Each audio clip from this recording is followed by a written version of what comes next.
महाराष्ट्रीयन फॅमिलीजमध्ये on the dinner table आपण कधी मनी डिस्कस करत नाही बऱ्याच वेळा, की आपल्याकडे पैसे काय आहेत किंवा इन्कम काय आहे, आपले एक्सपेन्सेस काय आहे, आपली संपत्ती काय आहे, याच्या रिलेटेड आपण डिस्कस करतच नाही. Google or social media will give you content, but it will not give you organised content. बरोबर, ते तुम्हाला पर्सनलाइज करून देत नाही. तुम्हाला माहिती आहे पर्सनल फायनान्स त्याला का म्हणतात? पर्सनल फायनान्स त्याला याच्यासाठी म्हणतात कारण person comes first, finance comes later. So for you I have to customise things. लोकांना कधी कधी हा पण प्रॉब्लेम होतो, अरे पैसे खर्च झाले कळलंच नाही कुठे जातात. फायनान्शियल प्लॅनिंग म्हणजे काय की you are in control of your money and money does not command you. असं यू कमांड द मनी. माझ्याकडे पैसे आले 1,00,000, मी डिसाईड केले या महिन्यात मला 20,000 सेव्ह करायचे. मी 1,00,000तले 20,000 माझ्या सेव्हिंगच्या बँक अकाउंटमध्ये टाकले आणि 80,000 माझ्या एक्सपेन्सेसच्या बँक अकाउंटमध्ये टाकले, जिथून माझे एक्सपेन्सेस आणि EMI जातात. You have to invest in businesses for you to beat inflation. तुम्ही जर आज कुठलेही मोठे ज्याला आपण बिलियनर्स ऑफ द वर्ल्ड म्हणतो, कुठलाही असू दे, इलॉन मस्क असू दे, अदानी अंबानी असू दे, हे सगळे LIC स्कीम्स किंवा FDsने वेल्दी नाही झालेत. करेक्ट? हे इन्व्हेस्ट आपल्या बिझनेसेसमध्ये इन्व्हेस्ट करून वेल्दी झालेत. म्हणून त्याच्यासाठी investing in business is very important. Lord Hanuman तिथे हिमालयावर गेले, पण त्यांना कळलं नाही की एक्झॅक्टली बुटी कुठली होती. करेक्ट? तर त्यांनी काय केलं, ही बॉट दी एंटायर पर्वत, म्हणजे पूर्ण माउंटन घेऊन आलेले ते एक पर्टिक्युलर. सो त्याचा अर्थ काय की जेव्हा आपल्याला कळत नाही की कुठला स्टॉक चांगला आहे, तेव्हा आपण बास्केट बाय करू शकतो ना. खूप सोपं होऊन जातं म्युच्युअल फंडमध्ये. सो येस, जर तुम्हाला आवड असेल तुम्ही नक्की स्टॉक्स करा. मी इनफॅक्ट त्यांनाही सांगतो, ज्यांना आवड पण आहे ना, ते पण एक रेशिओ मेंटेन करा. ठीक आहे, स्टॉक्स आवडतात ना, तरी 100 रुपये करत असाल, 50 स्टॉक्स करा, 50 म्युच्युअल फंड करा.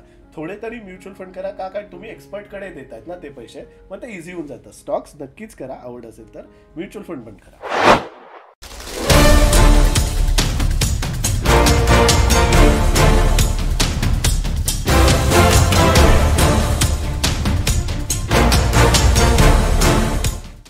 नमस्कार, मी मनीष पंडित. यशोगाथा पॉडकास्टमध्ये तुमचं पुन्हा एकदा मनपूर्वक स्वागत करतो. या पॉडकास्टमध्ये नेहमीच आपण यशस्वी व्यक्तींना भेटत असतो, त्यांच्या यशोगाथा जाणून घेत असतो. आजही आपण आपल्या स्टुडिओमध्ये अशाच एका यशस्वी व्यक्तिमत्वाला भेटणार आहोत. आजचा एपिसोड खास यासाठी असणार आहे कारण आजच्या एपिसोडमध्ये आपण स्वतः यशस्वी होण्यासाठी काय करता येईल याबद्दल जाणून घेणार आहोत. आपण जाणून घेणार आहोत आर्थिक नियोजनाबद्दल, आणि त्यासाठी मार्गदर्शन करायला आपल्या स्टुडिओमध्ये आलेले आहेत फायनान्शियल डॉक्टर कौस्तुभ काळे सर. कौस्तुभ काळे सर CA आहेत. पहिल्या अटेम्प्टमध्ये CA त्यांनी पास केलेलं आहे. त्याचबरोबर चार्टर्ड फायनान्शियल अनालिस्ट ही डिग्रीही त्यांनी अमेरिकेतल्या संस्थेकडून मिळवलेली आहे. सध्या ते कौस्तुभ काळे कॅपिटल या संस्थेचे संस्थापक आहे.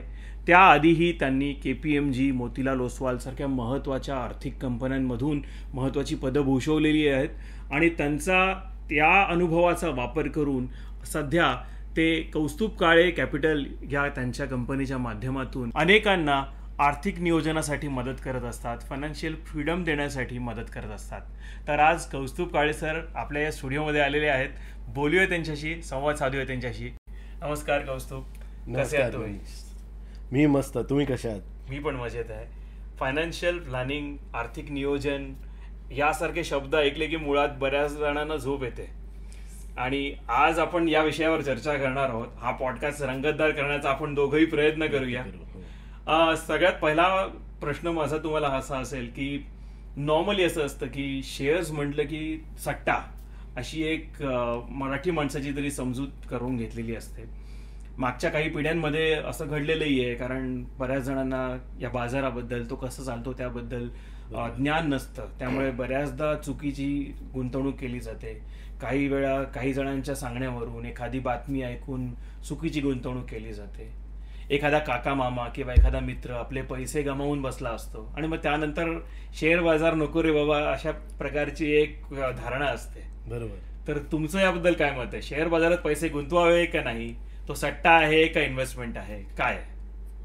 सो परफेक्ट प्रश्न आहे मनीष जी हा पॉडकास्ट सुरू करायला. पहिले तर थँक्यू सो मच, तुम्ही मला या पॉडकास्टमध्ये सामील केलं. आता सांगायचा उद्देश असा की एक लक्षात घ्या, आम्ही असं सांगतो की जनरली ना प्लॅटफॉर्म हा प्रॉब्लेम नसतो, व्यक्ती प्रॉब्लेम असतो. त्याचा अर्थ काय की प्लॅटफॉर्म तुम्हाला दिला असतो, तुम्ही त्याचा वापर कसा करतात किंवा गैरवापर कसा करतात हे तुमच्यावर अवलंबून असतो. सो प्लॅटफॉर्मला शिवी देऊन काही फायदा होत नाही किंवा काही प्रॉब्लेम तिथून क्रिएट होत नाही असं आहे. पण एक गोष्ट आपल्याला अजून एक गोष्ट जी माहिती पाहिजे की महाराष्ट्रीयन फॅमिलीजमध्ये ऑन द डिनर टेबल आपण कधी मनी डिस्कस करत नाही बऱ्याच वेळा की आपल्याकडे पैसे काय आहेत किंवा इन्कम काय आहे, आपले एक्सपेन्सेस काय आहे, आपली संपत्ती काय आहे याच्या रिलेटेड आपण डिस्कस करतच नाही. म्हणून बऱ्याच वेळा काय होतं, जेव्हा आपण शेअर बाजारमध्ये जातो तेव्हा आपण तेवढं एज्युकेशन न घेता जातो, कुठल्याही गाईडचा फायदा न घेता जातो, डिरेक्टली करायला जातो आणि त्याला आम्ही बॉरोड नॉलेज म्हणतो. बॉरोड नॉलेज म्हणजे कोणीतरी तुम्हाला काहीतरी सांगितलं त्याच्या बेसिसवर तुम्ही करायला जातात, मग तुमचे पैसे जातात अँड मग you blame the entire platform असं होतं. पण बऱ्याचदा असं दिसतं की मार्केट जेव्हा आपण नेहमीच्या बातम्या जेव्हा फॉलो करतो तेव्हाही दिसतं, बऱ्याचदा तेव्हाच बातमी होते जेव्हा शेअर बाजार गडगडतो. बरोबर. आणि तेही एक कारण असावं बहुधा ज्यामुळे शेअर बाजाराबद्दल एक भीती असते. बरोबर. तुम्हाला काय वाटतं, शेअर बाजारात पैसे गुंतवले पाहिजेत का नाही? सो डेफिनेटली बघा, एक गोष्ट असती सेव्हिंग, दुसरी गोष्ट असते इन्व्हेस्टिंग. ठीक आहे, आता सेव्हिंगने तुमचे पैसे साठले जातात पण ते पैसे ग्रो होत नाही, ते इन्फ्लेशनला बीट करत नाहीत. सो म्हणून तुम्हाला अशा इन्व्हेस्टमेंट प्रोडक्टचा फायदा घ्यावाच लागतो जिथे इन्फ्लेशन बीट करतील आणि तुमचे वेल्थ क्रिएट होईल, तुमची संपत्ती क्रिएट होईल ओव्हर द नेक्स्ट 10, 15, 20 इयर्स असं. म्हणून शेअर मार्केट किंवा त्याच्या रिलेटेड जे प्रोडक्ट्स तुम्हाला हेल्प करतात तिथे इन्व्हेस्ट करायला, हे तुमच्या पोर्टफोलिओमध्ये नक्कीच पाहिजे. जर माझ्या वडिलांचं किंवा त्यांच्या वडिलांचा विचार केलात तर त्यांची गुंतवणूक ही फिक्स डिपॉझिट ठेवण्यापुरती होती. पोस्टात गुंतवणूक करा, फार फार तर एखाद्या आयुर्विम्यामध्ये पैसे गुंतवले जायचे.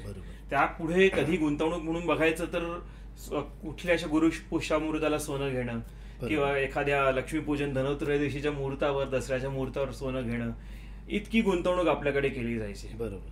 शेअर्स हे प्रकरण एवढं काही मराठी घरांमध्ये अजून तर म्हणजे मागच्या 10-15 वर्षात भाग वेगळा आहे, पण त्याआधी त्या पिढ्यांनी कधी शेअर बाजार बघितलेला नव्हता असं मला पर्सनली वाटतं. आताच्या पिढीने शेअर बाजाराकडे का पाहिलं पाहिजे? सोनं आणि फिक्स डिपॉझिट हे अजूनही लोक पैसे यात गुंतवतात, मग आम्ही शेअर बाजाराकडे का जायचं? मी जसं सांगितलं, तुमचं इन्फ्लेशन बीट करणं, तुम्हाला वेल्थ क्रिएट करणं, या गोष्टींसाठी ना काहीच ॲसेट्स असतात जे इन्फ्लेशन बीट करतात. Real estate is one, gold is second आणि इक्विटीज इज थर्ड. मग तुम्ही इक्विटी आयदर डायरेक्ट शेअर्स घ्या किंवा म्युच्युअल फंड्स करा, पण हे तिन्ही ॲसेटमध्ये तुमची इन्व्हेस्टमेंट असणं खूप गरजेचं असतं. मग इन्फ्लेशन बीट होतं आणि तुमची वेल्थ क्रिएट होती. आणि तुम्ही जसं म्हणला, ही कुठल्या पण कंट्रीची जी डेव्हलपिंग कंट्री आहे आणि ती इव्हेंच्युअली मायग्रेट करते टू अ डेव्हलप्ड कंट्री, तिथे असंच ट्रान्समिशन होतं किंवा ट्रान्झिशन होतं की स्टार्टला तिथे फिक्स्ड इन्कमवाले जे प्रोडक्ट असतात ते जास्त असतात आणि थोडं थोडं मग बाकी प्रोडक्टचं पेनिट्रेशन वाढतं. सो तुम्ही आज जर US आणि अशा कंट्रीजमध्ये बघाल तर तिथे मोर than 50% of the population invest in stock markets and similar products. So आपली पॉप्युलेशन पण जशी जशी वाढेल, फायनान्शियल लिटरसी वाढेल, या प्रोडक्ट्सचा ॲक्सेस बेटर होईल, रेग्युलेशन अँड कंप्लायन्सेस स्ट्रॉंगर होत जात आहेत, त्याप्रमाणे लोक पण त्याच्याकडे वळत आहेत. आणि तुम्हाला माहिती आहे सोशल मीडियाच्या थ्रू किती जास्त एज्युकेशन लोकांपर्यंत पोहोचतं. याच्या बऱ्याचदा ते चुकीचंही एज्युकेशन पोहोचवलं जातं. खूपदा आपण कोणाला फॉलो करतोय हे आपल्याला कळत नाही. आपण त्याचा फॉलोअर्स बघतो, लाईक्स बघतो, त्याला मिळालेला प्रतिसाद बघतो आणि आपण त्याच्यावर विश्वास ठेवू लागतो. बरोबर. त्याची डिग्री काय आहे, तो CA आहे का, तो त्याने कुठलीशी आर्थिक फायनान्शियल नियोजनाबद्दल कुठली डिग्री घेतली आहे का, याच्याबद्दल बऱ्याचदा तेही सांगत नाहीत आणि आपणही बघत नाही. त्यामुळे मला वाटतं हा एक फार चुकीचा ट्रेंड आहे. हो. तुम्ही सोशल मीडियाचा मुद्दा काढला तर त्याच्याबद्दलच आपण सुरुवातीला बोलूया. सोशल मीडियावर एवढं जे स्तोम माजलेलं आहे आणि इतके जण सोशल मीडियावर ऍडवाइस करत असतात आणि त्याचबरोबर काही जण तुमच्यासारखे आहेत ज्यांच्या लिंक्डइनवर 30,000 जवळपास सबस्क्रायबर आहेत, ज्यांचा रेग्युलरली व्हिडिओ येत असतो, जे फायनान्शियली एज्युकेट करण्यासाठी सक्षम आहे, तुमच्याकडे ती डिग्री आहे.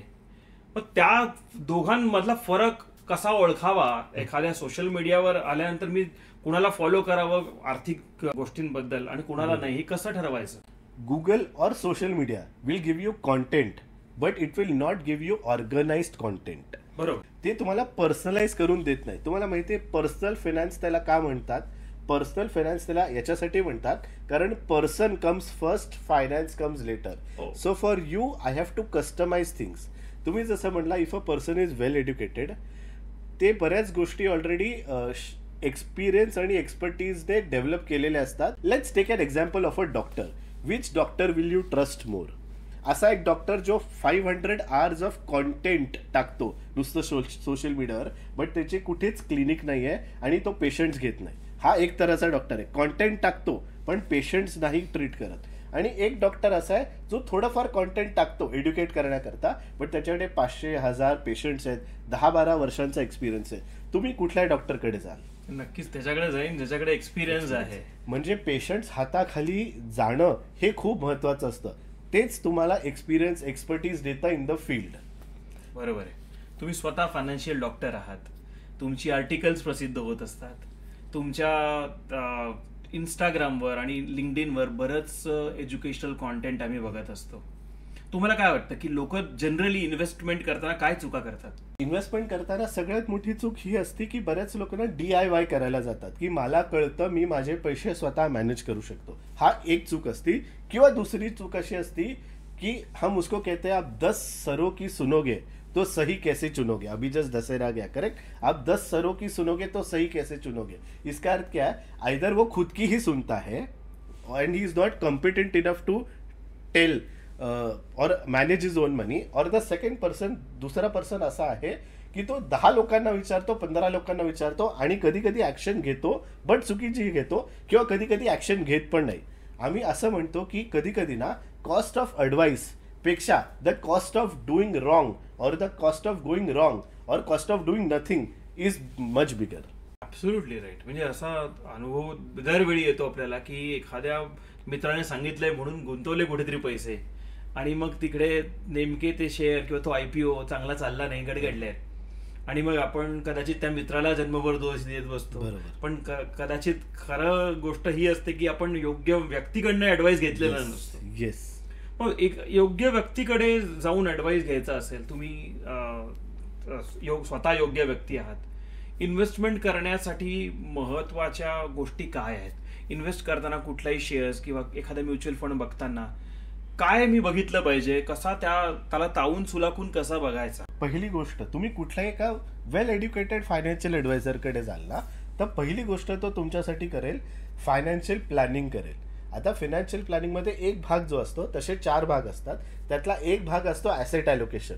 ॲसेट ॲलोकेशन म्हणजे तुम्हाला पैसे कधी लागणार, का लागणार, किती लागणार, त्याच्या बेसिसवर तो तुम्हाला सजेस्ट करतो कुठला प्रोडक्ट याच्यासाठी अप्रोप्रिएट आहेत.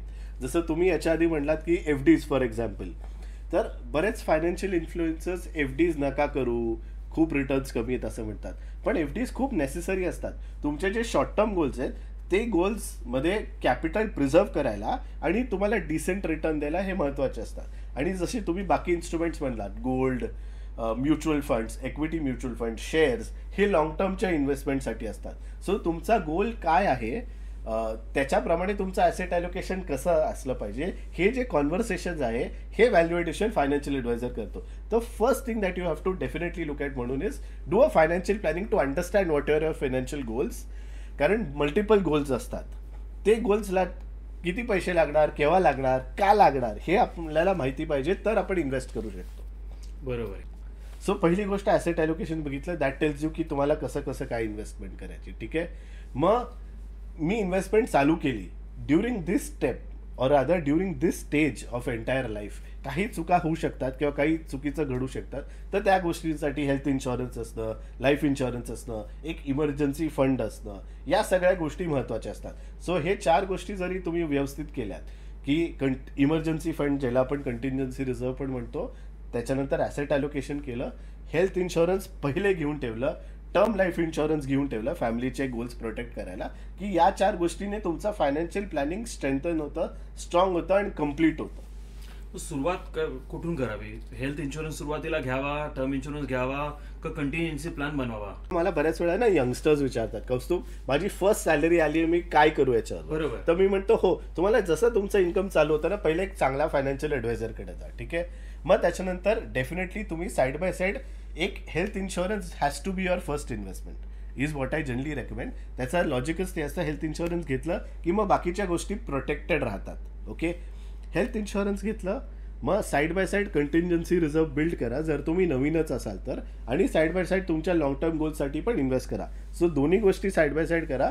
हेल्थ इन्शुरन्स पहिले घ्या, contingency reserve and asset allocation side by side करा लॉंग टर्म गोलसाठी. आणि मग पुढे जाऊन तुम्हाला वाटलं की हो आता माझा इन्कम व्यवस्थित झाला आहे आणि इथे मला कळतं की हो माझ्या इन्कमच्या समोर मला टर्म लाईफ इन्शुरन्स चांगलं मिळू शकेल, तर तेव्हा टर्म लाईफ इन्शुरन्स नक्की घ्या. चारही गोष्टी महत्वाच्या.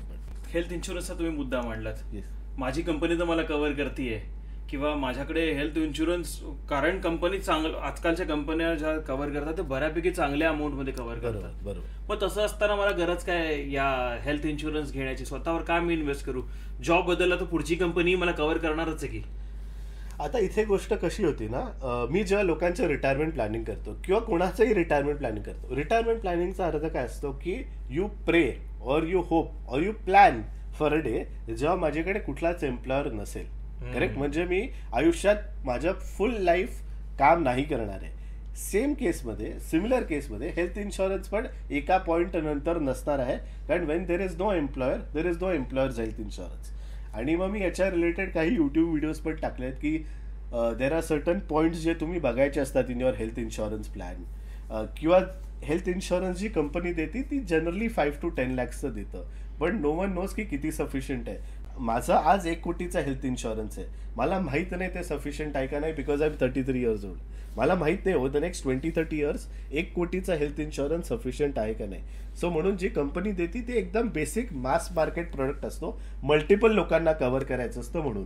पण जेव्हा तुम्हाला स्वतःला, जसं फॉर एक्झाम्पल आपण मोबाईल फोन घेतो, ठीक आहे, लोक 50,000, 70,000, 1,00,000, 1,50,000चा मोबाईल का घेतात? त्याच्यात बऱ्याचशा फीचर्स कवर्ड असतात. The phone is so good की तुम्ही ट्रॅव्हल जरी कराल तर फोटो खूप छान येईल, तुम्हाला कॅमेऱ्याची गरज नाही, तुम्हाला त्याच्यात सगळ्या गोष्टी लॅपटॉप सारखा मोबाईल असतो. करेक्ट? सो आपण जेव्हा हेल्थ इन्शुरन्स पण घेतो, काही नेसेसरी कॉम्प्रिहेन्सिव्ह प्रॉडक्ट फीचर्स घेणं गरजेचे असतं जे तुमच्या एम्प्लॉयरच्या प्लॅनमध्ये नसतात, बिकॉज ते तुम्हाला एकदम बेसिक प्लॅन देतात. मग हेल्थ इन्शुरन्स घेताना वयाचा विचार करावा का? तुम्ही जेवढा लवकर घ्याल तेवढं बेटर असतं, कारण तुम्हाला एकतर एक्झिस्टिंग डिसिजेस नसणार मोस्टली, आणि पुढे जाऊन जर चुकून तुम्हाला डायबिटीज, ब्लड प्रेशर, ॲस्थमा अशा काही गोष्टी झाल्या किंवा वेट वाढलं तर तुम्हाला हेल्थ इन्शुरन्स आणि लाईफ इन्शुरन्स मिळणं डिफिकल्ट होतं. सो म्हणून हम उसको ऐसे कहते हैं, जल्दी लो, सस्ता लो और अच्छा ले लो. सस्ता आणि अच्छा घेण्यासाठी करायचं काय? पहिले तर सम इन्शुर्ड जो असतो हेल्थ इन्शुरन्सचा तो व्यवस्थित पाहिजे. मी जसं म्हटलं 25 लाख, 50 लाख, 1 कोटी, यू हॅव टू डिसाईड किती आहे. Ideally as a thumb rule मी सांगतो 10 ते 15 lakh, 20 lakh per family member तरी पाहिजे. सो ते एक गोष्ट झाली. ठीक आहे. त्याच्यानंतर मी जसं म्हटलं काही प्रोडक्ट फीचर्स असतात जे महत्त्वाचे असतात की त्याच्यात को पेमेंट नाही पाहिजे, वेटिंग पिरियड्स कमीत कमी पाहिजे, मग त्याच्यानंतर नॉन मेडिकल आयटम्स कव्हर झाले पाहिजे, any room should be permitted, की तुम्ही हॉस्पिटलाइज झाला तर कुठली पण रूममध्ये तुम्हाला जरी तुम्ही गेलात तरी ते क्लेम डिसअलाव नाही झाला पाहिजे. या सगळ्या काही इम्पॉर्टंट पॉईंट्स बघणं गरजेचं असतं, जो तुम्हाला एक ॲडवायझर व्यवस्थित ॲनालाइज करून देईल. आणि मग त्याच्यानंतर कंपनी वाईज तुम्ही डिसाईड करा, ठीक आहे कंपनी वाईज कुठली कंपनी मला स्वस्त देते, पण तेव्हा पण ब्रँड खूप महत्त्वाचा असतो. कारण आपण चांगल्या कंपनीकडे गेलो, क्लेम रेशिओ चांगला असला तर ऑब्व्हियसली त्या कंपनीचा प्रीमियम पण असतो. पण that is Y look at it as a percentage of your network. Claim settlement ratio महत्त्वाचा असतो. येस, क्लेम सेटलमेंट रेशो पण महत्त्वाचा असतो आणि क्लेम्स रिपिड्युएटेड म्हणजे की किती क्लेम्स रिजेक्ट झालेत ते पण बघणं महत्त्वाचं असतं. म्हणजे काय की पर्सेंटेज टर्म्समध्ये किती क्लेम्स व्हॅल्यू वाईज पण रिजेक्ट होतात हे पण बघणं महत्त्वाचं असतं. सो या सगळ्या बऱ्याचशा पॅरामीटर्स बघणं गरजेचं असतं. प्रोडक्ट बघा, कंपनी बघा, प्राइस बघा आणि मग डिसाईड करा. हेल्थ इन्शुरन्स बद्दल आपण बोललो, आपण टर्म इन्शुरन्स कडे येऊया. तुम्ही टर्म इन्शुरन्स बद्दल काय ऍडवाइस द्याल? का हेल्थ इन्शुरन्स प्रमाणेच टर्म इन्शुरन्स गेज केला जातो? Term life insurance will protect your family जर तुम्हाला काही झालं तर. आता लोक बऱ्याच वेळा कन्फ्यूज याच्यात पण होतात, माझा हेल्थ इन्शुरन्स ऑलरेडी आहे, मला टर्म लाईफ इन्शुरन्सची गरज आहे का, किंवा माझा लाईफ इन्शुरन्स किंवा माझी LIC आहे, मला हेल्थ इन्शुरन्सची गरज आहे का. बऱ्याच वेळा ते नॉमेनक्लेचर्स खूप इंटरचेंजेबली यूज होतात. सो हेल्थ इन्शुरन्स आपण हे समजून घेऊ काय काय होऊ शकतं. कोणी सेव्हिंग चालू केलं, चुकून त्याला काही हॉस्पिटलायझेशन बिल आलं किंवा कॅन्सर आलं किंवा अशी काही सर्जरी आली ज्याला 20-25 लाख रुपये खर्च येतो. तुम्ही याला बऱ्याच वेळा ना फंडिंग लिंक्सचे मेसेज आले असतील की कोणीतरी आजारी आहे तर तुम्ही प्लीज त्यांना हेल्प करताल का. तर तुम्हाला कळतं याचा ना नक्कीच हेल्थ इन्शुरन्स नव्हता. तर म्हणून health insurance protects your savings. Okay. What does life insurance do? Life insurance protects your financial goals. आता मिस्टर एक्स जर त्याच्या चाइल्डच्या एज्युकेशनसाठी किंवा त्याचं एक घर आहे त्याच्या होम लोनसाठी तो रिपे करतोय आणि चाइल्डच्या एज्युकेशनसाठी सेव्ह करतोय, चुकून त्या पर्सनला मध्येच काही झालं, वेन इज 38, 40, 42 काही झालं, पण त्यांचे मुलं बाळं तर आहे, त्यांचे स्वप्न तर आहे, त्यांचे फायनान्शियल गोल्स कव्हर करण्याकरता टर्म लाईफ इन्शुरन्स गरजेचा असतो. तो simply put, term life insurance should be in 3 cases. First is, जर तुम्हाला डिपेंडंट स्पाऊस किंवा डिपेंडंट पेरेंट्स असतील, तुमच्या इन्कमवर कोणी डिपेंडंट असेल तर. सेकंड इज, जर तुमचे आउटस्टँडिंग लोन्स असतील तर, म्हणजे काय कुठले पण लोन चालू आहेत त्याचा बर्डन फॅमिलीवर नाही पडायला पाहिजे म्हणून. आणि थर्ड इम्पॉर्टंट गोष्टी, जर तुमचे किड्स आहेत तर या तिघांचं प्लॅनिंग तुमचं काही असेल तर त्या रिलेटेड तुमचं टर्म लाईफ इन्शुरन्स नक्कीच असलं पाहिजे, परत सफिशियंट असणं गरजेचं आहे. Term life insurance basically means की अगर कुछ गलती से हो जाए तो पूरा का पूरा पैसा फॅमिली को दिया जाता है. अच्छा. आणि मग हे डिसाइड करताना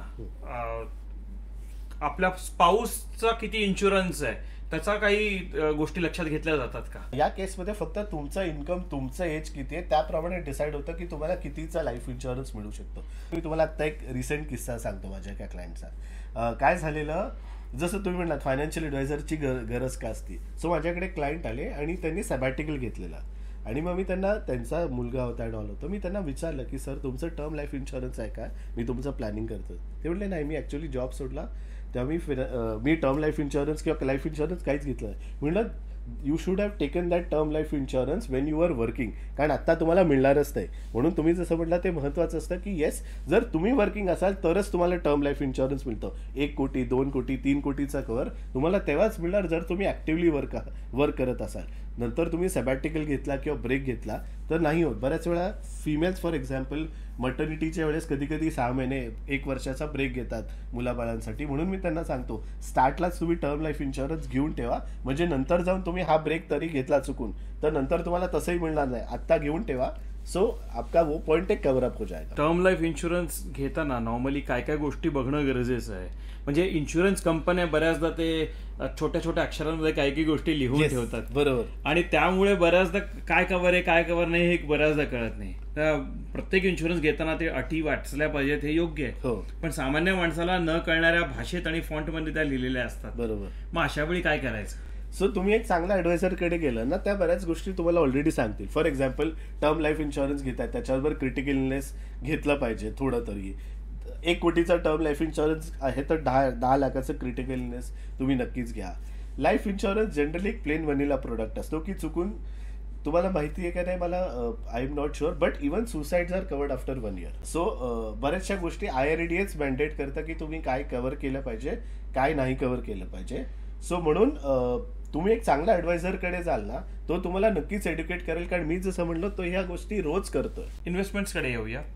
इन्व्हेस्टमेंट करण्यासाठी योग्य वेळ कुठली? वयाच्या 18व्या वर्षी करावं का वयाच्या 40शीत करावं का रिटायरमेंट नंतर करावं? The best time to start investing was when you started earning. The next best time is now and the worst time is later. तुमचं जसंही सॅलरी चालू होते, तुम्हाला जो काय इन्कम मिळायला लागतो तुम्ही ते केलं तर अति उत्तम असतं. इनफॅक्ट माहिती बऱ्याच वेळा ना मी असं ऐकलंय, काही मुलं त्यांच्या पॉकेट मनीमधनं पण काही गोष्टी वेगळ्या जागे सेव्ह करतात. सो तुम्ही जर बघाल तर सेव्हिंग ऍक्च्युली एक हॅबिट असती. सो इन्व्हेस्टिंग ही हॅबिट तुम्हाला कधी पण चालू करता येते as soon as you start receiving income. The sooner you start, compounding benefits back ended असतात.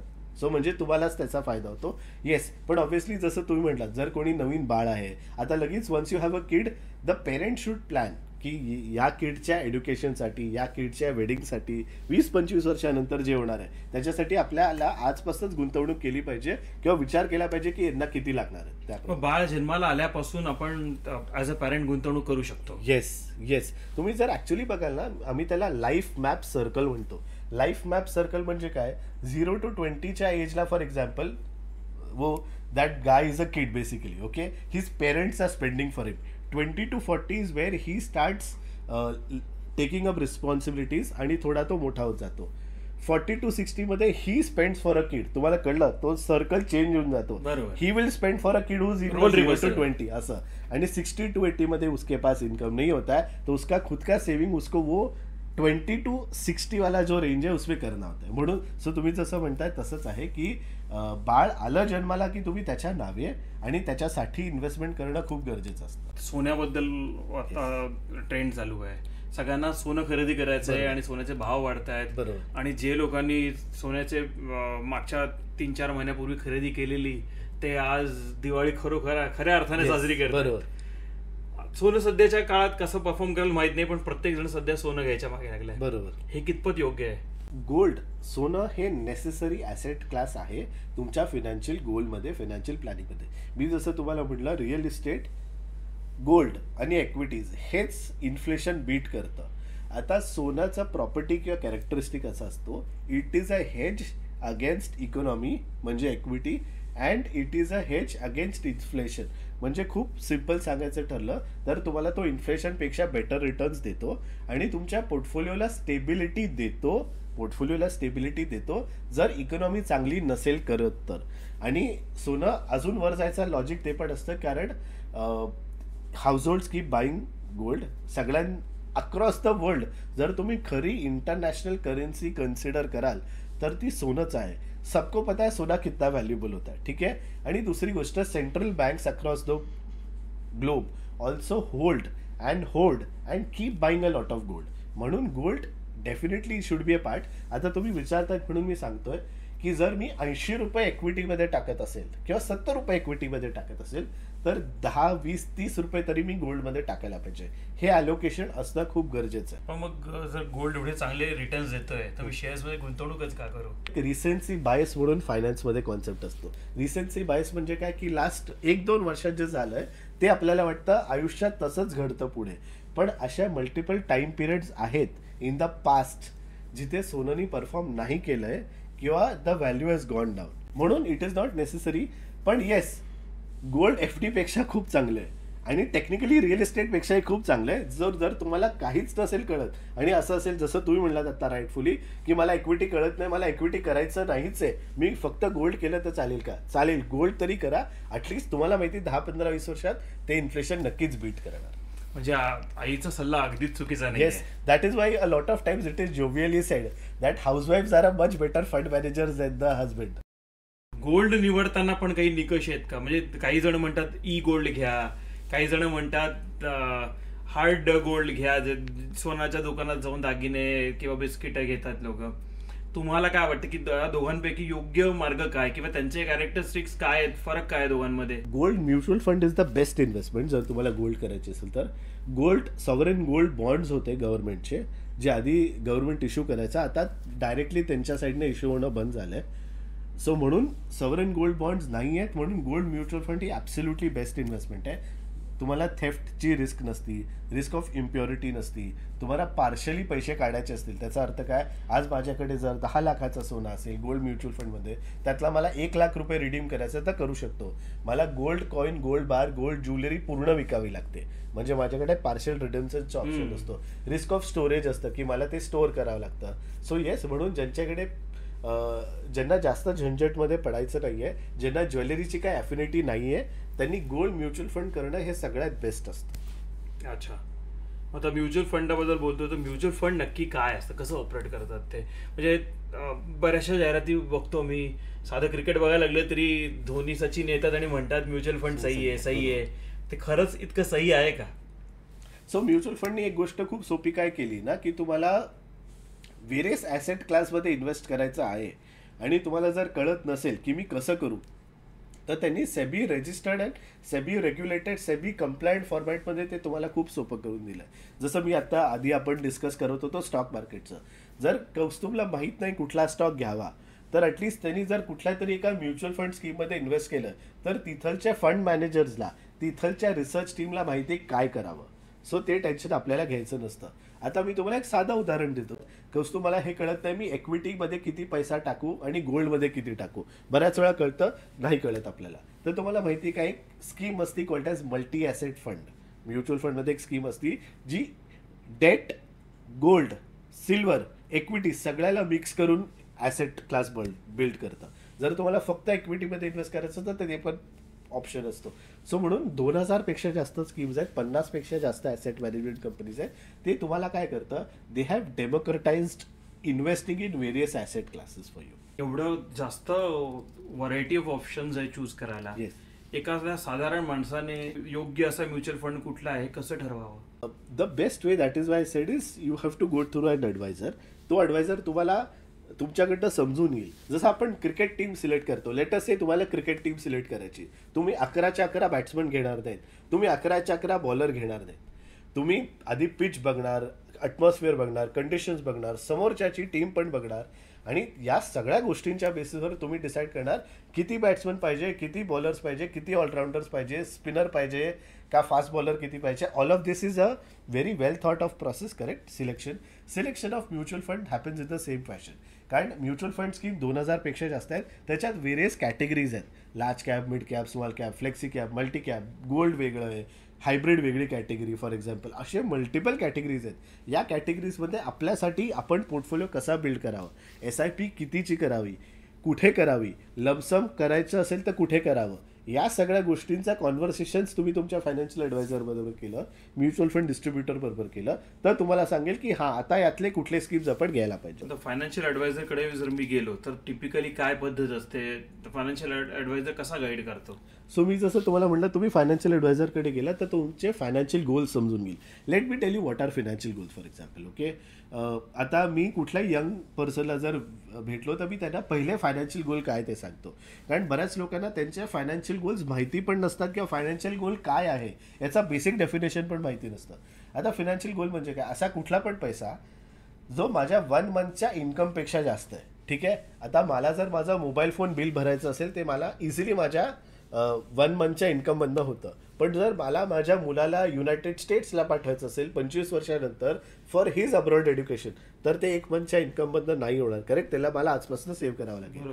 सो अशा ज्या गोष्टी आहेत, होम डाऊन पेमेंट झालं, कारचं डाऊन पेमेंट झालं, तुमचे इंटरनॅशनल व्हेकेशन झालं, या गोष्टींसाठी तुम्हाला सेव्ह अँड इन्व्हेस्ट करावं लागतं. सो पहिले तर ते तुमचे गोल समजून घेतील. कारण not everyone is married, not everyone wants to have kids, not everyone wants to buy a house, not everyone is fond of travelling. So person specific काय फायनान्शियल गोल्स आहेत, त्या फायनान्शियल गोलच्या बेसिसवर तो तुम्हाला इन्व्हेस्ट करायला सांगतो की किती करावी लागेल आणि कुठे करावी लागेल. ओके. आणि मग ते करताना असं होऊ शकतं का की मध्ये एखादी इमर्जन्सी आली तर मी त्याच्यातनं पैसे काढू शकतो का? येस, तुम्ही नक्कीच पैसे काढू शकतात. स्टॉक्समध्ये आणि म्युच्युअल फंड्समध्ये किंवा गोल्ड म्युच्युअल फंड्समध्ये पण आपण जसं म्हणतो कुठल्याही तराचा लॉक इन नसतो. लॉक इन म्हणजे काय, काही स्कीम्स असतात ज्याला लॉक इन नसतात, बट ते मायनॉरिटी समजून घेऊ. मेजॉरिटी ऑफ द स्कीम्सला लॉक इन नसतो. तुम्ही पैसे कधी काढू शकतात, 3 ते 4 वर्किंग डेजमध्ये तुम्हाला पैसे तुमच्या बँक अकाउंटमध्ये येतात. पण जसं मी म्हटलं, करेक्ट स्कीममध्ये करेक्ट टाइम होरायझनसाठी इन्व्हेस्ट करणं गरजेचं असतं. ठीक आहे. सो पैसे तुम्हाला कधी मिळू शकतात. म्हणून पैसे का लागू शकतात, चुकून हॉस्पिटलायझेशनसाठी लागतात, म्हणून हेल्थ इन्शुरन्स ठेवा. इमर्जन्सी फंड ठेवणं गरजेचं त्याच रिझनसाठी असते की चुकून काही इमर्जन्सीला पैसे लागले तर तुम्ही तिथून पैसे काढतात. आता काही म्युच्युअल फंड असतात त्याच्यात काही कॅपिटलचं सेफ्टी असते आणि काहीच कॅपिटलची रिस्क नसती. FDs फॉर एक्झाम्पल आपण जसं म्हणलो, FDs शॉर्ट टर्म गुंतवणुकीसाठी असतात. सो तुम्ही या गोष्टींचं प्लॅनिंग केलं तर तुम्हाला मोस्टली तुमचे लॉंग टर्म इन्व्हेस्टमेंट्स काढावेच नाही लागणार. आणि येस, काढावे लागले तर असं होऊ शकतं की ते लॉसमध्ये काढावे लागू शकतील जर तुम्ही त्याच्यावर ऍक्च्युअल टाइम पिरियड स्पेंड नाही केला तर. एक जेस्टेशन पिरियड असतो, तो जर स्पेंड नाही केला तर. पण नक्की पैसे कधी काढावे? तुमचा जेव्हा फायनान्शियल गोल मॅच्युअर होईल तेव्हा काढणं बेस्ट असतं. आणि फॉर एक्झाम्पल माझा फायनान्शियल गोल मॅच्युअर झालाय, येस, तर मी तेव्हा ते नक्की काढायलाच हवेत असं आहे का? मी पुढे कंटिन्यू करू शकत असेल तर कंटिन्यू करायला हवे? नाही, तुम्ही कंटिन्यू करू शकता. तुम्हाला काढण्याचं कंपल्शन नसतं काहीच. तुम्हाला फक्त एवढं असतं की फायनान्शियल गोल मॅच्युरिटीच्या आधी तुम्ही ऍक्शन घेतलेली बरी असते. ॲटलिस्ट सांगणं की अरे मला पैसे लागू शकतात, आपण कसे काढायचे, कारण त्याच्यात पण काढायचे पण प्रकार असतात. म्हणून पण नॉर्मली पैसे काढताना काही पैसे कट होतात का? म्युच्युअल फंडमध्ये एक्झिट लोड म्हणून कॉन्सेप्ट असतो. वेगवेगळ्या टाइम पिरियडच्या आधी काही म्युच्युअल फंड 3 मंथ्समध्ये तुम्ही काढले, 12 महिन्यामध्ये काढले तर तुम्हाला होऊ शकतो. ऍक्च्युली एक्झिट लोड आणि चार्जेसपेक्षा ना तुम्हाला टाइम पिरियड याच्यासाठी महत्वाचा असतो. मी तुम्हाला एक साधारण एक्झाम्पल देतो. लेटस से मला 6 महिन्यात पैसे लागणार आहेत. आपण गोल्डचाच एक्झाम्पल घेऊया. आता मी जसं म्हटलं, देर इज अ चान्स और there is gold is not a linear return instrument. Gold, equity both linear return instrument नहीं. लीनियर रिटर्न इंस्ट्रूमेंट का अर्थ है वो हर साल रिटर्न देगा ऐसा जरुरी नाही आहे. पण लेट्स से मला याची माहितीच नव्हतं, मला 6 महिन्यासाठी गुंतवणूक करायची होती आणि मी गोल्डमध्ये गुंतवणूक केली. ओके, आणि 6 महिन्यानंतर गोल्डचे भाव घसरलेत तर मला लॉसमध्ये काढावे लागू शकतात. करेक्ट. सो ॲक्च्युली चार्जेसपेक्षा मला हे महत्त्वाचं असतं, मला कॅपिटल लॉस नाही व्हायला पाहिजे because of the prices going down. So त्या प्राइसेस गोइंग डाऊन याची रिस्क नसायला पाहिजे, म्हणून मी करेक्ट जागे इन्व्हेस्ट केलं पाहिजे आणि करेक्ट टाइम होरायझनसाठी इन्व्हेस्ट केलं पाहिजे. आणि मग जर गोल्ड किंवा म्युच्युअल फंड या दोघांमध्येच आपण कम्पेअर केलं तर तुम्हाला काय वाटतं की दोघांपैकी कुठला असेट असा आहे जो वेळेवर परतावाही देऊ शकतो, म्हणजे काढायला सोपा त्याच्यात आणि चार्जेस कदाचित कमी लागू शकते? नाही, मी जसं म्हटलं you need to always have a mix. So आपण ज्याला बॅलन्स्ड डाएट म्हणतो, किंवा आपण जेव्हा महाराष्ट्रीयन लोक घरी जेवतो तेव्हा आपल्याकडे चपाती असती, भाकरी असती, भाजी असती, मग दाल असतो, राईस असतो, लोणचं असतं. आपण सगळं एक एक प्रमाणात घेतो. करेक्ट. सॉल्टचं एक प्रमाण असतं. आपण भाजी लोणच्यासारखी घेत नाही किंवा लोणचं भाजीसारखं घेत नाही. सो सगळ्याचं एक प्रमाण असतं. ते प्रमाण आपल्याला माहिती पाहिजे. इक्विटी अपने जगह बहुत इंपॉर्टंट है, गोल्ड अपने जगह बहुत इंपॉर्टंट है, डेट अपने जगह बहुत इंपॉर्टंट है. तो ते प्रमाण जर तुम्ही करेक्ट केलं तर that is the best investment. लोक मला बऱ्याच वेळा विचारतात what is the best investment. The best investment is the one that helps you achieve your financial goals. तुमचे जे फायनान्शियल गोल्स आहेत ते अचीव करायला तुमची जी इन्व्हेस्टमेंट बेस्ट वाटते ती बेस्ट आहे तुमच्यासाठी. सो तुम्हाला जसं मनी सर तुम्ही मला म्हटलं की तुम्हाला इक्विटी जर कळत नसेल, मला गोल्डमध्ये सेफ्टी वाटत असेल, मी माझे 20-25 वर्षाचे इन्व्हेस्टमेंट गोल्डमध्ये करू चालेल का? येस करा, पण सगळे FDs नका करू, गोल्ड नक्कीच करा. कारण FD तुमचं इन्फ्लेशन बीट नाही करणार, गोल्ड इन्फ्लेशन बीट करणार. सो तुम्हाला इक्विटी नसेल करायचं ठीक आहे, नका करू. रिअल इस्टेट करायचं असेल ठीक आहे, करा. गोल्ड करा, रिअल इस्टेट करा, पण FDs फुल नका करू. लॉजिक ते आहे. पण येस, हे थिओरिटिकली सांगायचं होतं, पण you have to invest in businesses for you to beat inflation. तुम्ही जर आज कुठल्याही मोठे ज्याला आपण बिलियनर्स ऑफ द वर्ल्ड म्हणतो, कुठलाही असू दे, इलॉन मस्क असू दे, अदानी अंबानी असू दे, हे सगळे LIC स्कीम्स किंवा FDsने वेल्दी नाही झालेत. करेक्ट. हे आपल्या बिझनेसेसमध्ये इन्व्हेस्ट करून वेल्दी झालेत. म्हणून त्याच्यासाठी investing in business is very important. निवृत्तीबद्दल बोलूया आपण. मला निवृत्त होताना किती पैसे लागणार आहेत हे मी कसं ठरवायचं? तुम्हाला रिटायरमेंटला किती पैसे लागू शकतात याच्यात मल्टिपल फॅक्टर्स इन्व्हॉल्ड असतात बिहाइंड द कॅल्क्युलेशन. पहिली गोष्ट असते तुमचं एज काय. ठीक आहे. सेकंड गोष्ट असते की तुम्हाला कधी रिटायर व्हायचंय किंवा कधी फायनान्शियली फ्री व्हायचंय. आज तुम्ही बऱ्याच लोकांकडनं ऐकलं असेल जे यंग आहात त्यांना रिटायर लवकर व्हायचं असतं. I want to retire by 50, मला 55ला रिटायर व्हायचं. काही लोकांना फुल 60 पर्यंत काम करायचं असतं. काही लोकांना 40-45ला रिटायर व्हायचं असतं. सो तुमचं करंट एज काय, तुम्हाला रिटायर कधी व्हायचंय, तुमचे आत्ताचे एक्सपेन्सेस काय आहेत considering both needs and wants, तुमचे टोटल एक्सपेन्सेस काय आहेत, इन्फ्लेशन काय असतात, again inflation considering lifestyle as well as basic inflation, मग तुमची लाईफ एक्सपेक्टन्सी किती असणार आहे, या सगळ्या गोष्टी, तुमचं एज काय, तुम्हाला रिटायर कधी व्हायचं, तुमची लाईफ एक्सपेक्टन्सी काय, तुमचं इन्फ्लेशन काय, तुमचे एक्सपेन्सेस काय, याच्या बेसिसवर तुम्हाला किती रिटायरमेंटचा कॉर्पस लागणार आणि त्याच्या बेसिसवर तुम्हाला किती इन्व्हेस्ट करायचं एव्हरी मंथ एव्हरी इयर ते डिसाईड होतं. जर मला रिटायर व्हायचं आहे, किती पैसे लागणार आहेत मला माहीत नाही आहे, तर मी सध्या फिट अँड फाईन असताना एक्झॅक्टली काय काय गोष्टी अशा कराव्या, रिटायरमेंट लक्षात घेऊन काय काय करत राहायला हवं? तुम्हाला फक्त मी जसं म्हटलं हे कॅल्क्युलेशन करणं गरजेचं असतं वेगवेगळ्या गोष्टींचं, की तुमचं एज काय, तुम्हाला इन्फ्लेशन किती असणार आहे, तुम्हाला रिटायर व्हायला किती पैसे लागतील याचं हे कॅल्क्युलेशन असतं. मंथली इन्कम रिटायरमेंट नंतर मला मिळत राहायला हवं, तर ते किती असायला हवं आणि ते जास्तीत जास्त मिळावं यासाठी मी काय करायला हवं? सो कुठले प्रोडक्ट्स तुम्हाला मंथली इन्कम देऊ शकतात रिटायरमेंट नंतर? रेसिडेन्शियल प्रॉपर्टी असेल तर रेंटल इन्कम देऊ शकते, कमर्शियल प्रॉपर्टी असेल तर रेंटल इन्कम देऊ शकते, स्टॉक्स असतील तर डिव्हिडंड देतात, म्युच्युअल फंड असेल तर डिव्हिडंड देऊ शकतं, सिस्टमॅटिक विड्रॉल प्लॅन असतो त्याच्यात, इन्शुरन्समध्ये इन्शुरन्स पेन्शन स्कीम्स किंवा ॲन्युटी प्लॅन्स असतात. हे प्रोडक्ट्स आणि हे त्यांचे इन्कम सोर्सेस असतात. सो तुम्हाला तुमच्या ॲडवायझर बरोबर बसून याचा प्लॅनिंग करायचं की या प्रोडक्ट्सबद्दल तुम्हाला कसा इन्कम येऊ शकतो आणि तुम्हाला कुठला प्रोडक्ट हेल्प करेल. तुम्ही आत्ताच रेंटल इन्कम बद्दल बोललात, थोडंसं रिअल इस्टेट बद्दलही बोलूया.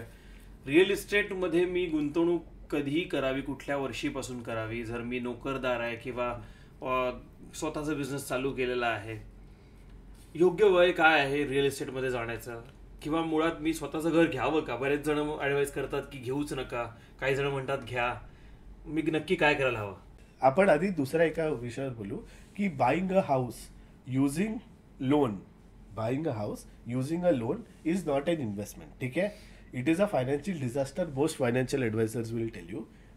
पण पहिलं घर घेणं खूप महत्वाचं असतं.